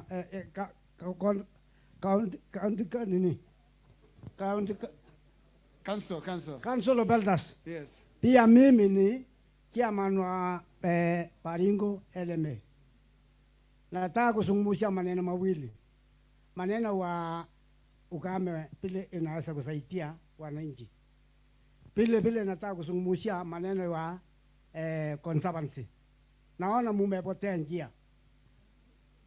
Conservancy aliundwa na mtu naitwa ilikuwa naitwa Mburuku, ilikuwa Meru. Conservancy alitaka kutofautisha Kenback na reserve ya wananchi. Kenback inachunga wanyama wa pori, reserve wanyama wa pori hamwezi kuishia Kenback, kuna ingine itabaki kwa reserve. Na alisema njia ya pekee ile inabaki kwa reserve, watu wenyewe wachunge na waingiwe watalii na walipwe. Wakati huo akatoa milioni 300 ya wananchi, ilikuwa inapewa Loboi Swam. Watu wa Loboi ikakataa, ikagawa mara 2, ikapewa 150 Lungwezi, ikapewa 150 Elgachato. Elgachato ikachimba tam ya kuingiza Nturuka. Lungwezi ikachenga hiyo nini, hiyo hoteli ambayo iko juu ya milima. So baadaye tukakuja kuangalia na watu wangu wa Loboi wakalia. So hapo ndipo chanzo cha conservancies. So kitu ambaye conservancy, Mburuku alisema conservancy waingie, wageni waingie na pesa ile italipwa itaenda kwa wananchi, sio serikali. Italipa tu tax kidogo kwa serikali, kama vile serikali anatulipa wananchi kwa Kenback. So hiyo ndio sheria ambaye inafaa kustamilisha kamili ili wananchi abaitike. Wananchi wanyama wa pori wanapenda watu. Mimi nilikuwa chairman wa conservancy wa Loboi miaka 10. Na bila tulikuwa tunachunga, nilishangaa kwa huyo mama alisema kitu cha maana. Hiyo zebra, tuko na mashamba na tunaishi na masebra. Wakati naenda nakula shamba ya mtu, asubuhi anaripoti kwangu, anakuja kukaa mlango hapo mpaka ionekane kweli nimefanya makosa. So nikiamuka kuambia watu wachana, wanaanza na haitarudi tena. So hata akipigwa mshale anakuja mpaka kwangu. So wanyama ni kama wanasikia kitu. Hiyo ndio ilikuwa nataka nipambanue kuhusu conservancy. Ndio. Sheria inafaa kuhalalishwa ili wachungaji wa area hiyo wabaitike. Asante. So kwa sababu iko mpaka kijiji. So hiyo ndio moja. Mambo ya wabugaji.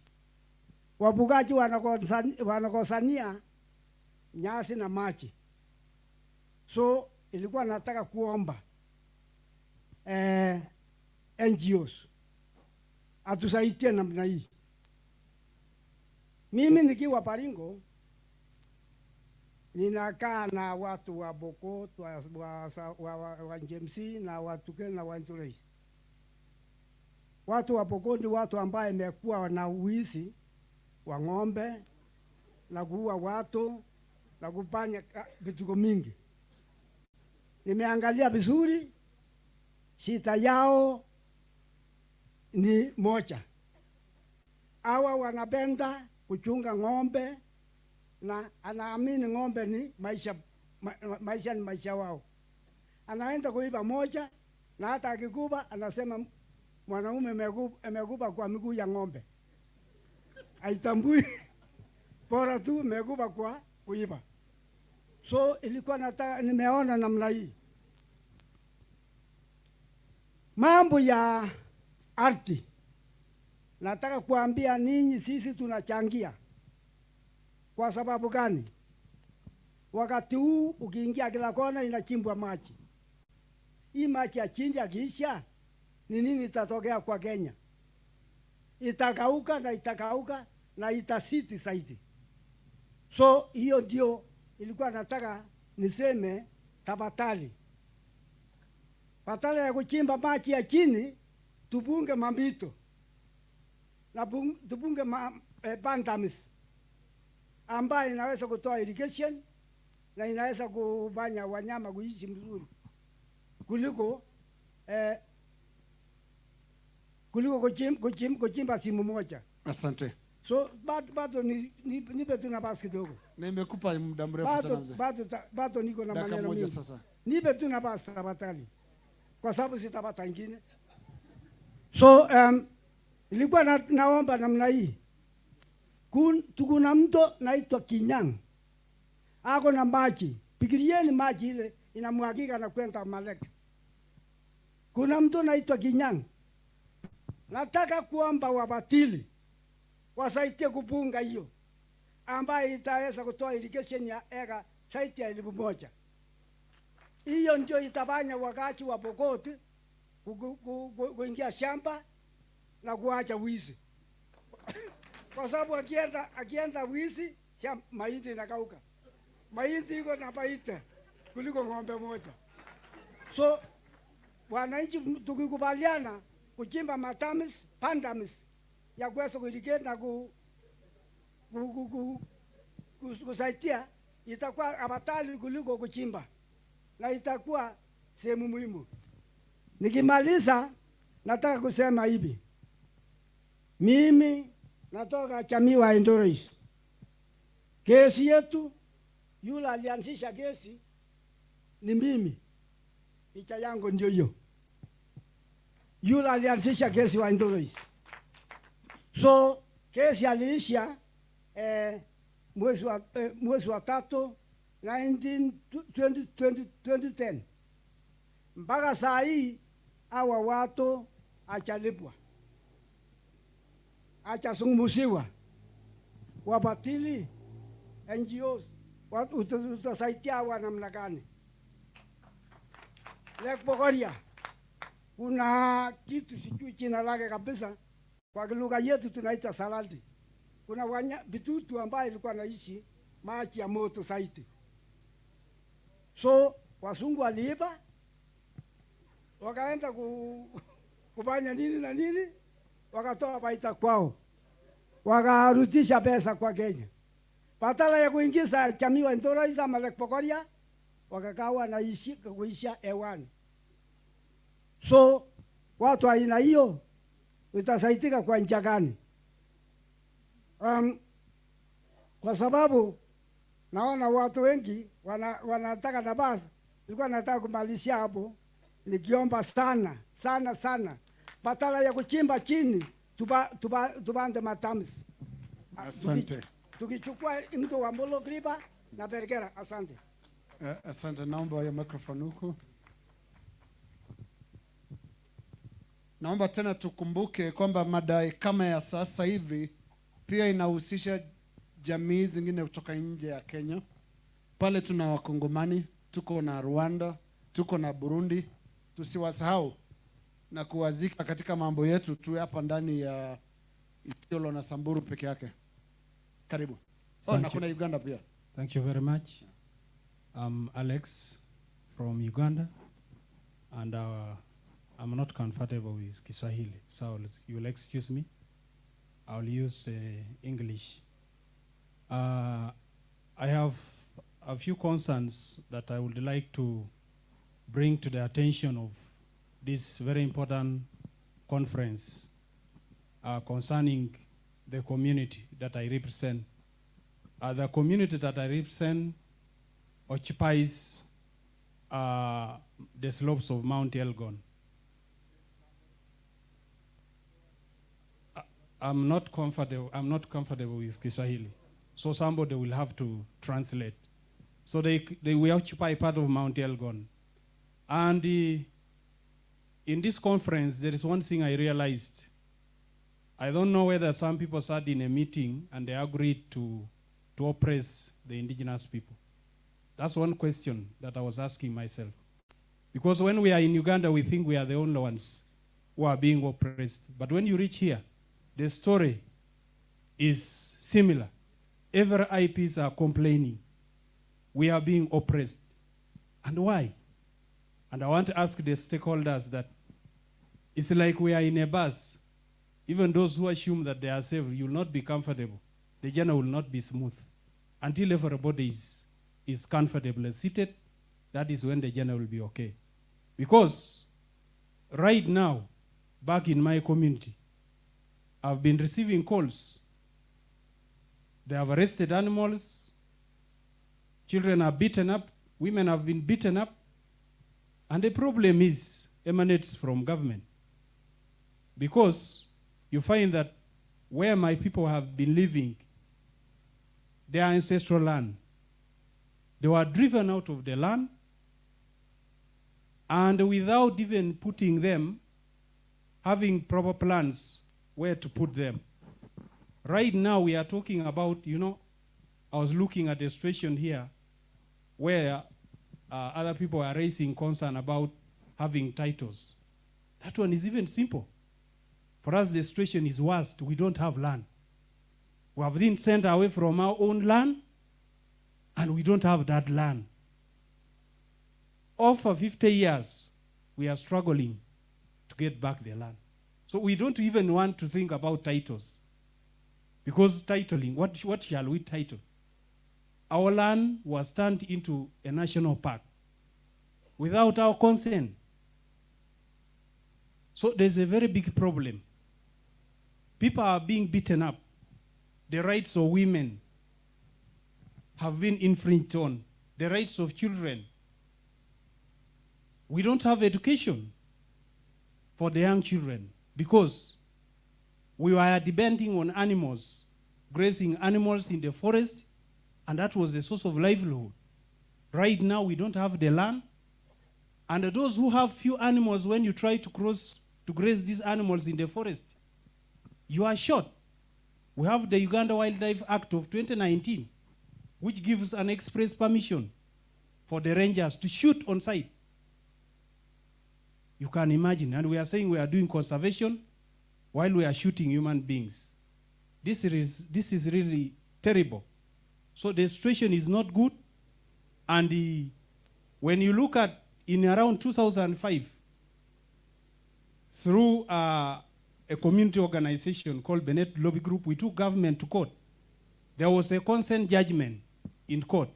But up to today, government has not honored the consent judgment. So the situation is not really good. Now, looking at the issue of conservation, you see that previously, our people they had their own ways of doing conservation. For example, you could not harvest we used to harvest only dry wood. You are not even, we have amongst our clans, we have the totems. My totem is a leopard. And I'm not allowed to kill a leopard. Isn't that conservation? So if all those other clans which have totems, they used not to kill. You are not allowed to go for hunting when you have meat in the house. Those are some of the conservation models that we used to have. So ladies and gentlemen, I want to request this summit that please, when I saw one of the legislators from Yala here, I thought we would have one from my country, Uganda. Because the challenge which we have is that in our community, we lack political representation. Okay. And sometimes some of these issues, forwarding them at the national level, becomes very difficult. And there are those who are interested in seeing the IPs suffer. Therefore, they don't want to voice their issues. So if these things will be even handled at the East African Parliament, I believe it will be better so that these policies, some of these bad practices can be repealed. Thank you. Thank you so much. Thank you. Thank you very much. Let's pass it on to there's mzee here. Asante sana. Naitwa Galama Dabaso kutoka Moyale, Kenya. Katika mjadala huu wa leo naona tunazungumza mambo ya natural resources, livelihoods, conservancy efforts zile ziko katika sehemu zetu, kwa sababu sitaweza kutambua katika sehemu za watu wengine. Sisi kama jamii, particularly as pastoralists, indigenous communities, wale wako hapa ndani, I know ni wale watu wamekuwa affected sana katika nchi zao. kama ni Kenya, kama ni Uganda, Tanzania na pahali popote katika East Africa. Kwa sababu unaona kilio cha kila mtu katika hii kikao, inaonekana ya kwamba ile kitu inakuguza, kumbe inaguza wengine. Sisi hatuko tofauti. Hakuna mwingine amepata raha na mwingine ako kwa shida. Ina maana ya kwamba sisi zote tuko katika hiyo shida. Na hiyo shida sio mwingine atakuja kutambua, sio mwingine atakuja kutoa sisi kwa hiyo shida, ni sisi binafsi kama wafugaji ama Indigenous community. Ni lazima tukae tufikirie. Not only to call us for a forum like this one and then we forget until next year. Ni lazima tuhakikishe katika hii hali kata hii, lazima wale wahusika, wale walilete mjadala kama huu, a forum kama huu, iwe itwe baada kila mwezi 3. Tuone tumefikia wapi katika hiyo mazungumzo sisi tumezungumzia. Nikirudia sasa kwa pali nataka kuzungumzia, sisi kama communities katika Northern Kenya, kila jamii wako na utamaduni yao, wako na institution yao, which is even better than the government legal institutions which are there. Jamii kama Borana community, we are being guided by the Gada system, a system which is as old as 500 years. Up to this time, hiyo jamii sasa, ile kitu tunafanyika katika Ethiopia, katika jamii ya Borana, inakuja mpaka sehemu za Borana wanakaa, mpaka hapa Siolo, mpaka hapa Tana River, mpaka huko Marsabit County, pale jamii ya Borana wanakaa. We are being guided, tunapatiwa masharti ya kuona kwamba kitu hicho ni kibaya, kitu hicho ni vizuri. Upande wa natural resources, sisi inajulikana kwamba ni jamii wale wanajulikana katika hali ya kuhifadhi ardhi, mifugo na lishe, bila wanaweza kulisha mali yao. Katika hali kama hiyo, kweli hali ya anga imeleta mabadiliko kubwa sana.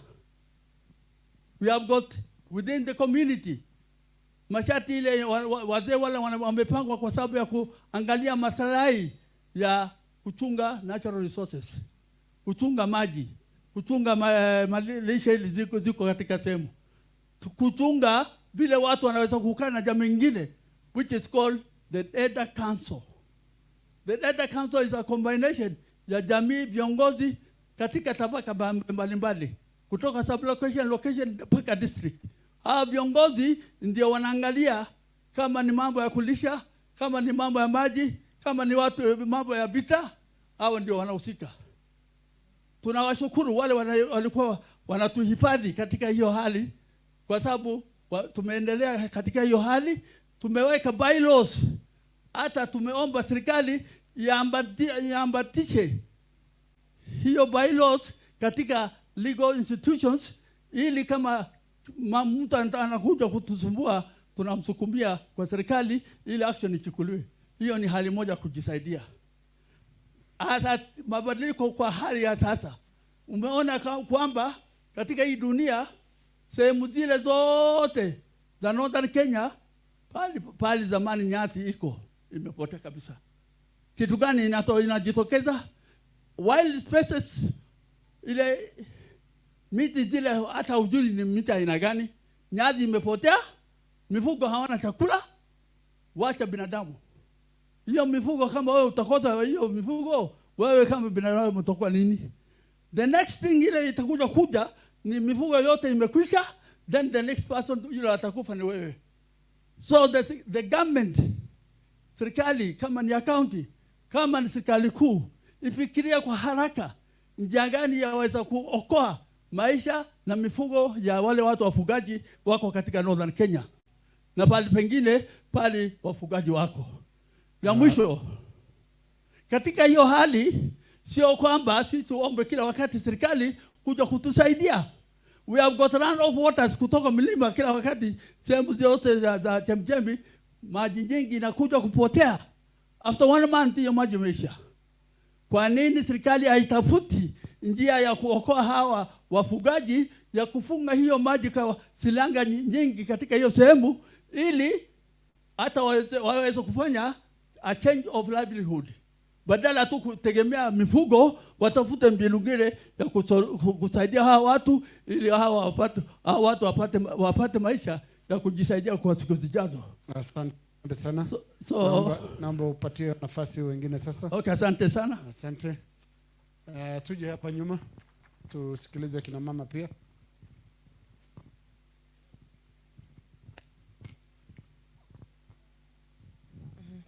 Hamjambo. Kwa majina ninaitwa Rose Orguba na mimi ni mkazi wa Marsabit. Sasa maswali yangu nimeandika kwa lugha ya Kimombo, lakini nitajaribu kutranslate nione penye itatokezea. Swali langu la kwanza lilikuwa kwa Mr. Opa Bernard, ambaye ninauliza, yeye alisema ya kuwa watu wanafaa kurelate na zile social responsibilities. Sasa mimi nauliza hivi, watu watarelate aje na hizo social responsibilities kama ni wachache wanachaguliwa katika community waende wa decide on behalf of the larger community, wanapelekwa kwa mahoteli safi safi zile nzuri nzuri Hilton, na wanaenda kudisaidia community? Hiyo ni swali lako Mr. Opa. Sasa hili swali pia linafanya niulize vitu zingine. Kuna hii kitu inaitwa wind power na kuna kitu inaitwa Kentraco ambaye ziko huko kwetu. Najua Kentraco inaenda pia inafika mpaka sehemu zingine. Ukiona hii wind power, watu wetu hawajui ni nini, hawajui kabisa. Na mimi ninalaumu our leaders, what do you call in Swahili, viongozi wetu. Ninalaumu viongozi wetu kwa sababu percentage ya watu wetu ambayo wamesoma ni kidogo sana. Watu ambayo hawajasoma ndio wengi, na hawa watu wanataka masomo, waambiwe ni nini inaendelea. At least watu wakipewa awareness hawataua hiyo kitu, lakini kama watu hawana awareness hakuna kitu ile itafanyika. Ile kitu ambaye inafanya hivyo, kuna indigenous trees ambaye ni zetu ambaye ni madawa nini vitu mingi za indigenous, I don't know how to say it in English. Sasa hizi vitu, wakati hawa watu walikuja wakaweka hizo vitu hapo, Kentraco, wind power, hizo vitu zilifagiliwa bila kuuliza community vile hizi vitu zinafaa kuwa preserved. Ya pili, hizi kuna sacred sites ambayo watu wetu wanafanyia vitu zao za kitamaduni, ambaye ni vitu zao za kitamaduni. Hawa watu ambayo wanachukua watu wachache na kwenda kuwa consult wao kabla hawajakuja kuconsult community mzima na kufanya community dialogue, kweli ni kitu ya haki? Inafaa tujue watu wetu wameconsultiwa ama bado, na tutawezaje kufikia wakuwe consulted na wamefika consensus gani? Ya pili, wanyama hawafai kulishwa chini ya hizo turbines, lakini watu wetu hawana hizo habari. Watu wanatembea, siku ile power itakuwa released, hawa watu wataface nini? Saa hizo lines za Kentraco, sisi ni wafugaji na ufugaji ni njia ya maisha ya watu wetu. Ule mzee alikuwa huko, alikuwa amesema ya kuwa hata kubali ufugaji kuisha. Pia sisi hatutakubali ufugaji uishe kwa sababu ni njia ya maisha ya watu wengine. Watoto wanapoteza mali, na wakipoteza mali wanapanda juu ya hizo Kentraco lines kutafuta hiyo wanyama, kuangalia mahali iko. Siku ile power zitariliziwa, how many deaths will we have? Will we wait till the day children have died ndio tukuje tafute tena suluhisho? Asante, nafikiri umechukua muda wa kutosha. One lady over there, yes, next to the speaker. Tafadhali. Yes. Asante sana Bwana Kaika. Swali langu ni kiporo, sijui kitakuwa, manake jana nimenyosha mkono sana kidogo ukatiki. Mimi naitwa Mary Morindat, natokea Tanzania. Swali langu la kiporo la cha jana, nilitamani sana wale wawakilishi wetu wabunge wa East Africa, nilitamani sana wasikie, lakini kama watanisikia nadhani mtawapelekea salamu zetu.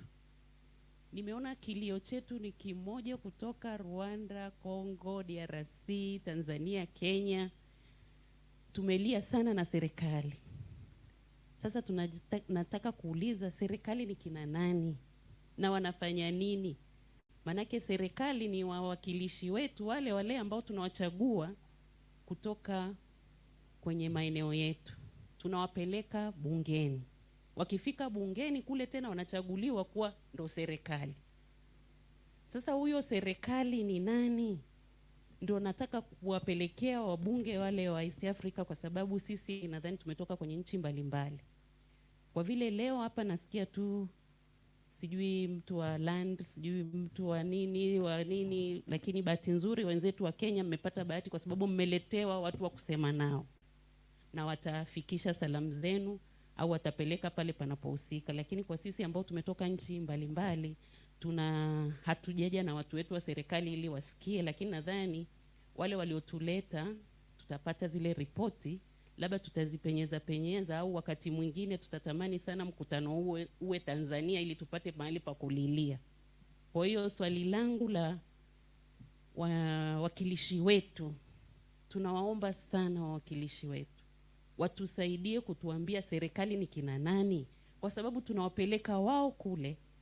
Wakifika kule wanaenda wanastarehe tena. Hawatusaidii kupeleka mrejesho kutoka kwa wananchi kwamba tufanye nini, tumewatuma kufanya nini. Ndio swali langu hilo, na washukuru sana. Nisipoteze muda mwingine, labda naanza kusema. Swali zuri sana ambalo pengine naweza sema kwamba ni wengi kwenye mkutano huu pengine wanajiuliza serikali inaanzia wapi na mwisho yake ni wapi. Na tungependa kuhimiza wakati wawakilishi wa county, for example, kama wewe ni CC ama MCA, lazima utambue kuwa wewe ni serikali. Kwa hivyo sijui kama ni vizuri wewe nao utoke hapo uanze to join katika malalamishi. Inamaanisha ukiwa serikali wewe kazi yako ni kutafuta suluhisho. Kazi yao wengine ni kulalamika na wewe ukitafuta suluhisho. Na nafikiri itaendesha mkutano wetu vizuri sana iwapo wale ambao wako kwenye serikali pia wanatoa suluhisho. Na nimetoa mfano mzuri na ningependa kutoa mfano mzuri wa National Land Commission ambao tangu jana na Ministry of Lands wamekuwa wakijaribu kutoa suluhisho na kujibu maswali. Kwa hivyo wawakilishi pia mko katika upande wa serikali na mnafaa kujibu maswali, sio kuuliza maswali. Tuende upande huu, kuna mzee mmoja ningependa mzee wa Kiturkana nafikiri hapo. Huyo. Swali fupi sana, dakika 1.5. Inakuwa 2, okay.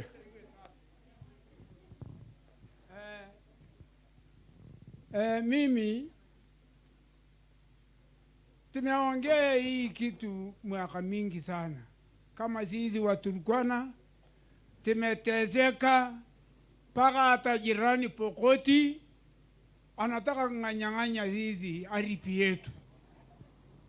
Alikuwa akitaka ng'ombe, lakini sasa ameanza kusonga. Tukasema tufanye nini? Hata kuuana ni kazi bure. Wacha tupeleke hii watu mkutano kama hii. Sisi tunapakana na kila pale, na hao Wapokoti ni watu ya Kenya. Sisi tunapakana na Uganda, Sudan, Ethiopia, tunakaa mzuri. Hii mtu naita Pokoti hii ametusumbua sana. Alikuwa akichukua ng'ombe, sasa ameanza kuchukua ardhi ya Turkana. Sasa ndio nimesema ya mwisho, sisi tusaidie, sisi tupatia ardhi yetu, tupatie taldoditi ile tupime, alapata pokoja akikuja na mwambie wewe unaenda wapi. Haya, asante, nafikiri umeshasema vizuri. Nimemaliza, ndio hiyo. Asante. Asante sana. Ninachukua mmoja ya mwisho kutoka mzee huyu hapa mbele.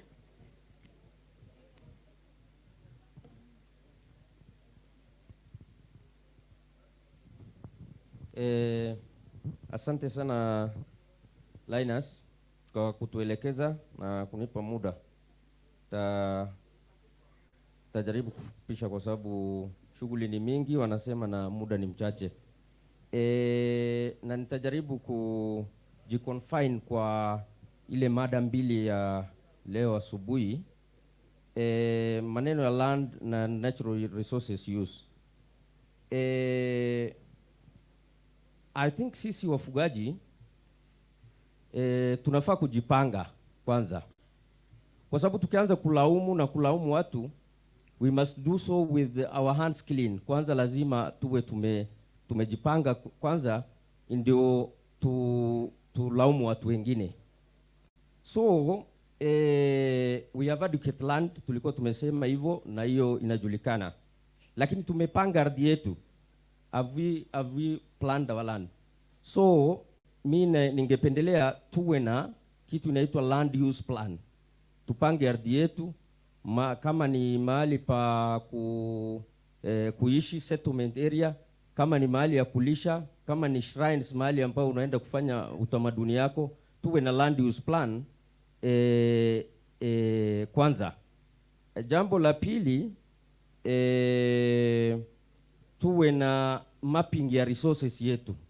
Ile mahali unaona uko na kama ni madini, kama ni forests, kama ni nini, so that mtu akikukujia unajua what you have. Ile kitu uko nayo, you have mapped your resources well, utajua ya kwamba utafaidika na nini na kutoka wapi. Alafu we also need to have investors guidelines plans, investor guidelines.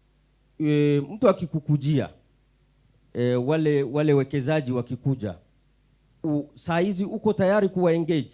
Tumejipanga ku engage investors, kwa sababu hao watu vile imesemekana ni ya kwamba they want to twist you, they want to get away with your thing just cheaply like that. Lakini kama uko na guidelines ya ku engage watu wakikuja, Linus akikuja anahitaji hii kiti, nitakuwa nitamueleza nini, nitamuengage namna gani. The investor guidelines tuwe na vitu kama hizo, ndio watu wakitukujia tuwe haitakuwa rahisi kwa mtu kutudeceive na kuchukua vitu zetu na kwenda nazo. Alafu the dialogue between this is a dialogue between the development actors and na community. Community ni kujipanga vile tumesema. Development actors also muwe munaangalia, you know, from dependency issue to, you know, making don't make, you know, communities always being dependent on you. Unaona kwa kusema sasa kuna wale watu, I think health sector wanajua ile malnutrition, wanasema wale watoto hawajiwezi, watu wanadhoofika kiafya. Sasa kile wakati wewe unapeana uji, instead why can't you look for a way ile unaweza fanya hii mtu hata asiwe malnourished, badala ya akiwa malnourished unaenda kumpatia uji.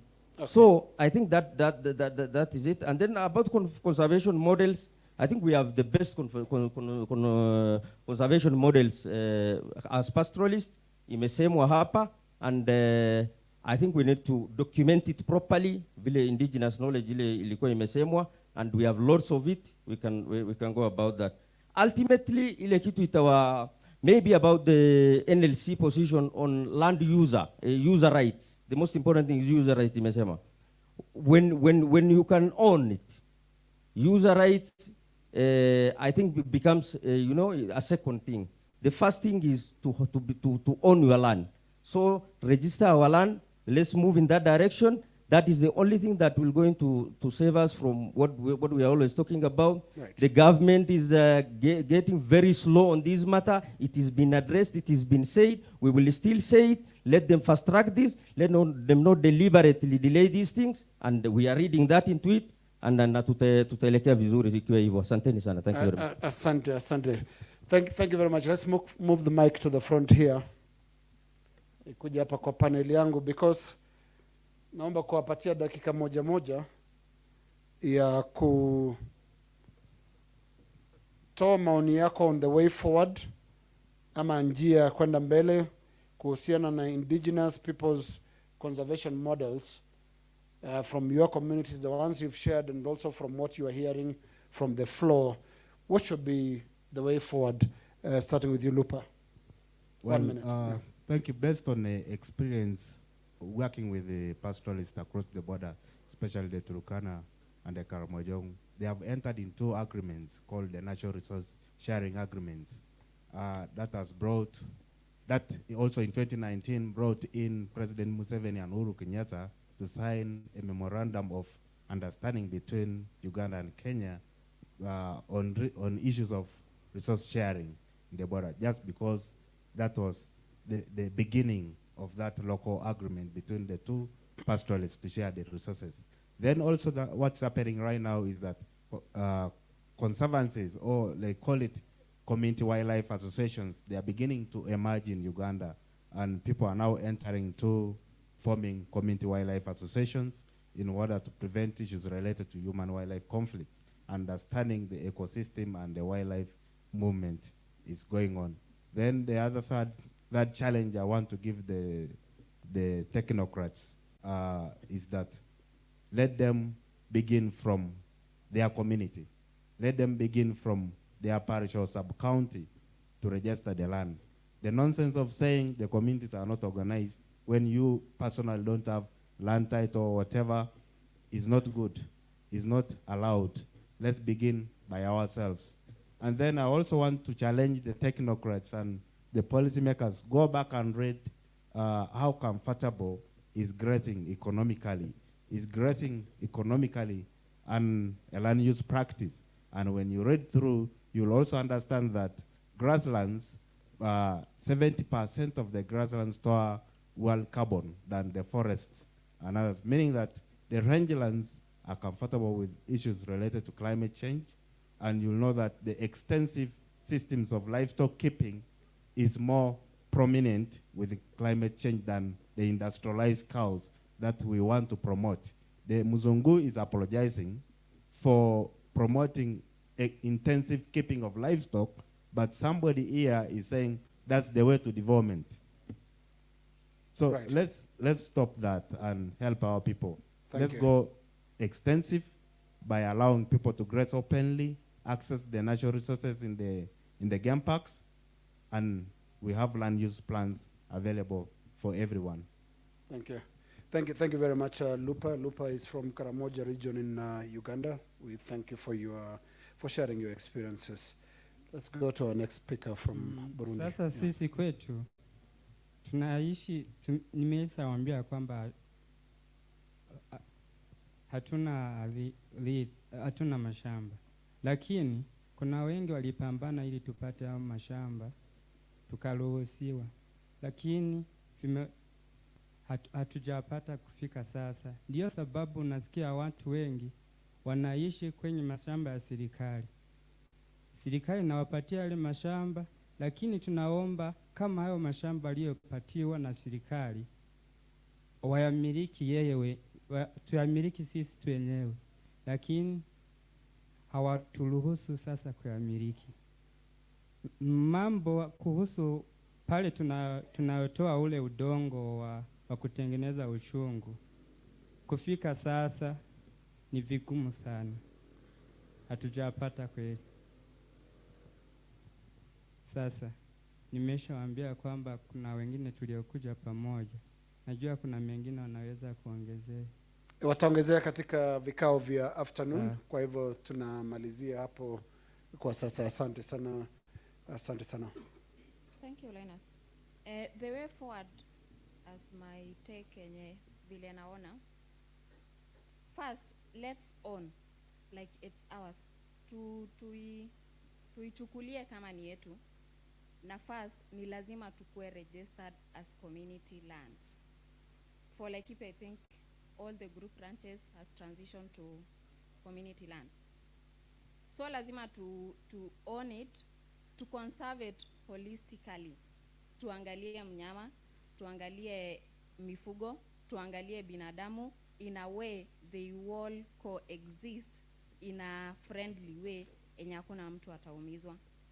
Second, wale wazee wenye walikuwa wanajua the way of conservation uko kitambo, walete hiyo knowledge yao, hiyo knowledge kuwe documented, na ielezwe kila mtu wajue. Mahali walikuwa wanasema hii mlima ilikuwa ya maombi kwa sababu ni wao, mi sasa ukiniuliza siwezi jua unless niulizie. Mahali walikuwa wanajua hapa ndio ilikuwa settlement areas, mahali walikuwa wanajua hizi miti zilikuwa on specific purposes, hiyo knowledge yao wailete, na pia wasikue wachoyo, wasiende kaburi na knowledge, wailete ili then coming generation wajue. Na again on climate change, ndio tukue into conservation, tusikae tu kuimba climate change na hakuna kitu tunafanya. Let's do something. Recently, I think it was on 19 Mugogodo Forest, walikuwa na wild walk na walipanda miti. The theme was one step, one tree. So tusiongele climate change tu kila siku ati inatuadhiri na hakuna kitu tunafanya. Let's do something, and let's do something that the next generation enye inakuja at least watasema babu zetu, wazazi wetu walifanya something enye sai ndo maana hii life yetu iko comfortable. Thank you. Asante. Thank you so much, Elizabeth. Let's listen to Mukulukagi. Tunawashukuru sana kwa hii changamoto ambao tunatekeleza hapa, lakini nilipenda kuuliza wa Indigenous wote ambao wako hapa, ni kusema sisi tunaanza kuona wale, tunaanza sikia maneno na kwa sababu wale wa pasteri ambao wanahubiri utabarikiwa kesho, ubakio naomba utabarikiwa kesho, na hii inakuwa tatizo kwa maisha ya sisi wa community. Alafu kia kufanya na ama ombi langu ni kusema wale wasindikizi wetu, tunakamata mfano ya Community Land Summit Impact na Paran, mutusindikize kwa kurejesha yale mazoezi ya matumizi ya udongo ya zamani. Mutufunze tena zaidi, kama mtatusindikiza mtakuwa na kiasi gani kia pesa, mutuikalishe, mutuoneshe namna gani tunaweza kurejesha gisi tulikuwa tukitumia udongo wetu zamani, njoo tukitumie tena. Kia pili, kwa serikali mkumbuke shida za wakaaji, usingelifuatilia faida yenu nyinyi wenyewe. Muangalie wewe unakuwa pale sababu sisi tuko, na wakati hatuko tunajua na wewe hauko. Isingelikuwa wakati tunakuwa kwa wakati wa uchaguzi ndio mnakuja kutuambia mahubiri mtabarikiwa kesho. Kia tatu ni kusema sisi ambao tunakuwa wa community, kwa udogo ambao tunakuwa nao, tujifunze namna gani tunaweza kuitumia. Matumizi unaweza kamata mfano ya nyumba yako ambao unaishi ndani. Namna gani wewe hawezi baki, wewe mzazi una watoto mnalala nyote kwa saluni. Hapa ni chumba cha watoto, hiki ni chumba changu, na hiki ni chumba cha wageni. Na hata matumizi ya udongo ni vile tunafanya. Kamata hiyo udongo kidogo ambao unakuwa nao. Hii ni fasi ya kulima, hii ni fasi ya kufuga, hii ni fasi ya kuchunga mazingira. Sababu hii ambayo ilichunga fasi ya kupanda miti itasaidia kutoa maji na mvula mahali wewe unafugia, na itakupatia hata fasi unalima, itakupatia wewe kupata chakula. Nikiwaza kwa yale mambo mafupi Mr. Lang. Ninajua wale ambao watakuwa na nia, tunakuwa na video sisi ambao tulikuwa nayo, na kama tutakuwa na muda, yule ambao atakuwa na haja tunaweza kumpatia hata kwa ESB, namna gani sisi tuliweza kuchunga pori ambao tulipewa na serikali baada ya vita mrefu na serikali. Hiyo inaweza tena kutupatia ingine maoni. Ninashukuru sana. Asante sana Gi kutoka Jamhuri ya Demokrasia ya Kongo. Tumsikilize sasa Monique, maoni yako ya kufunga. Unaonaje kuendelea mbele, tufanyeje? Kwa dakika 1.5 tafadhali. Thank you. I want to talk about development of Indigenous. There is no development without land in Rwanda, because since we were removed from the forest, we didn't get anywhere for working. What I'm asking for government, there is a main swamp in Rwanda, and the Indigenous people don't have any activity on that land. There is also what they can do so that the Indigenous can get good life. What I think for them, they have to train us for knowing how to treat those tourists, in order to guide them in park when they come in visiting our country. The Indigenous people can get job for getting good life. Another thing that I can say, when we were in the forest, we knew to make a medicine from the trees. If we get land for cultivating, we can even plant those trees in order to do our traditional medicines. There is many things that we can do as Indigenous, but the problem is the land. Then while we were good keepers of biodiversity, when we were in the forest, because we conserve our animals and plants, while we have nothing until now. The problem is getting land. Then I ask you to tell our government to help us for getting land as a main problem of our life. Thank you. Many thanks, Monique. Tumalizie na dada yetu kutoka Tanzania, Napir Nkidong. Asante mwezeshaji. Maoni yangu mimi kwa upande wa wafugaji, nchi yoyote ile itambue kwanza maeneo ya wafugaji. Ikisha tambuliwa sisi wafugaji tusibaki tu kusema mabadiliko ya hali ya hewa na tabia ya nchi inatuathiri. Inatakiwa na sisi tujipange ili tuweze kuendana na mabadiliko ya hali ya hewa. Tunafanya nini? Mwaka huu imenyesha mvua kidogo, sisi tunafanya nini ili mifugo isiathirike sana? Maporomoko ya ardhi, sisi wenyewe tufanyeje? Tupande miti na tufanye yale yote ya kufukia makorongo, kwa sababu ardhi ni ya kwetu. Maana hiyo kama shamba ilikuwa lako na imetengeneza korongo, unatafuta namna ya kuiziba ile korongo ili uendelee kuitumia ikupe manufaa. Lakini kwa wafugaji wawe uzuri moja, mashirika waendelee kuwapa mafunzo jamii, maana naamini mashirika ni mengi sana wanailenga wafugaji na wakulima. Watoe hamasa juu ya ardhi, kwa maana watu, kwa mfano wa wafugaji, kama ni ile majani famizi inayoathiri mifugo, wapate hamasa watu ile majani ikija wawe kama vile wanapalilia shambani, watoe ile majani, wahamasike kutoa majani ili iwote majani ya kulisha mifugo yao, na kama ni makorongo wahamasike kupanda miti ili wazibe makorongo.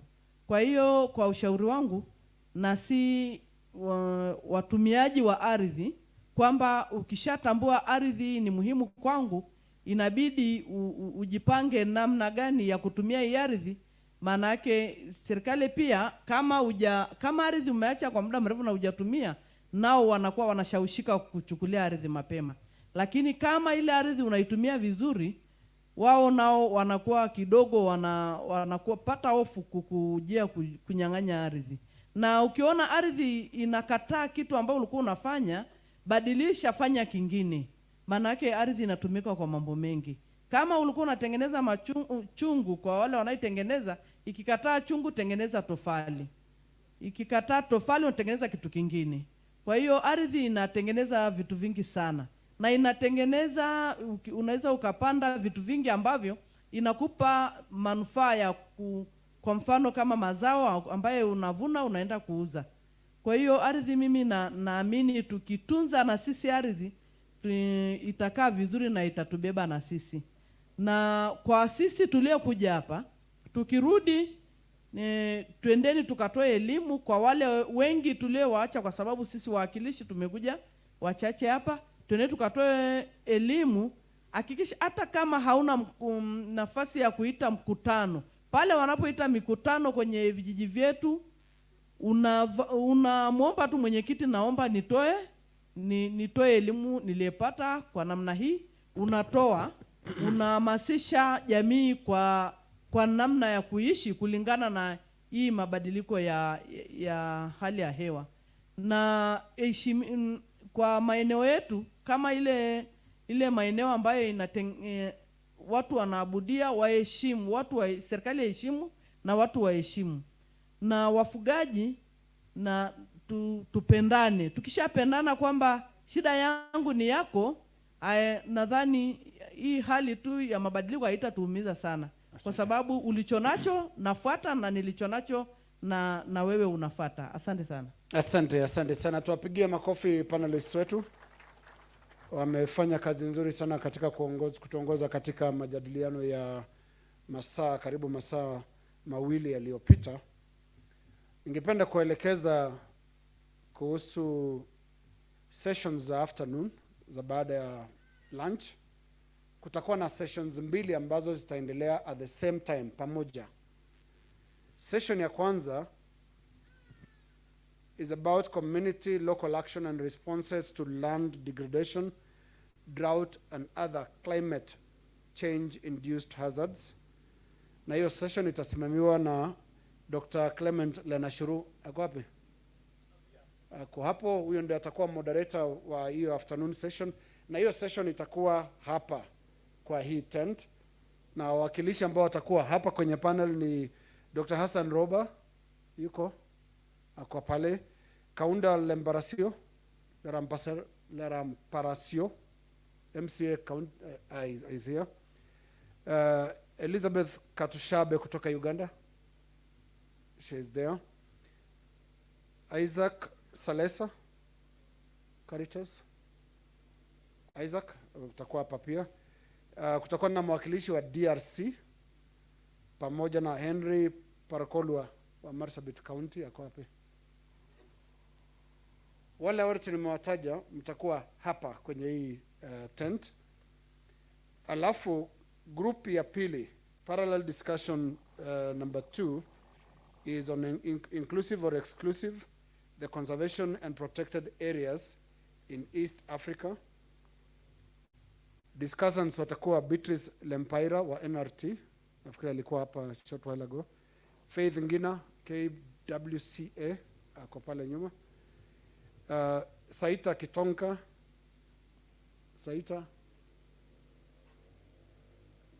Wilson Kipkazi nilimwona ako pale, alafu majority leader wa Marsabit County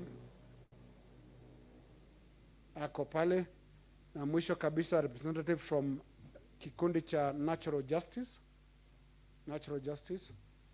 Mtakuwa kwenye main hall pale juu. That's group 2. So group A itakuwa hapa ndani na group 2 itakuwa pale nje. Kabla tumalize, naomba kumuita nashukuru, mnaweza chukua viti vyenu sasa. Asanteni. Naweza kumuita Bwana Kaunga, Mali Ole Kaunga, CEO wa Impact. Ako wapi?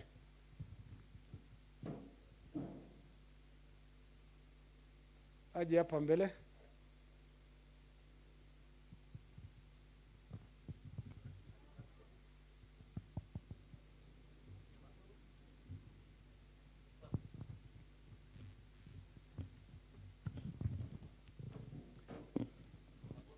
Ragolo ndashoda na wiji hamugali.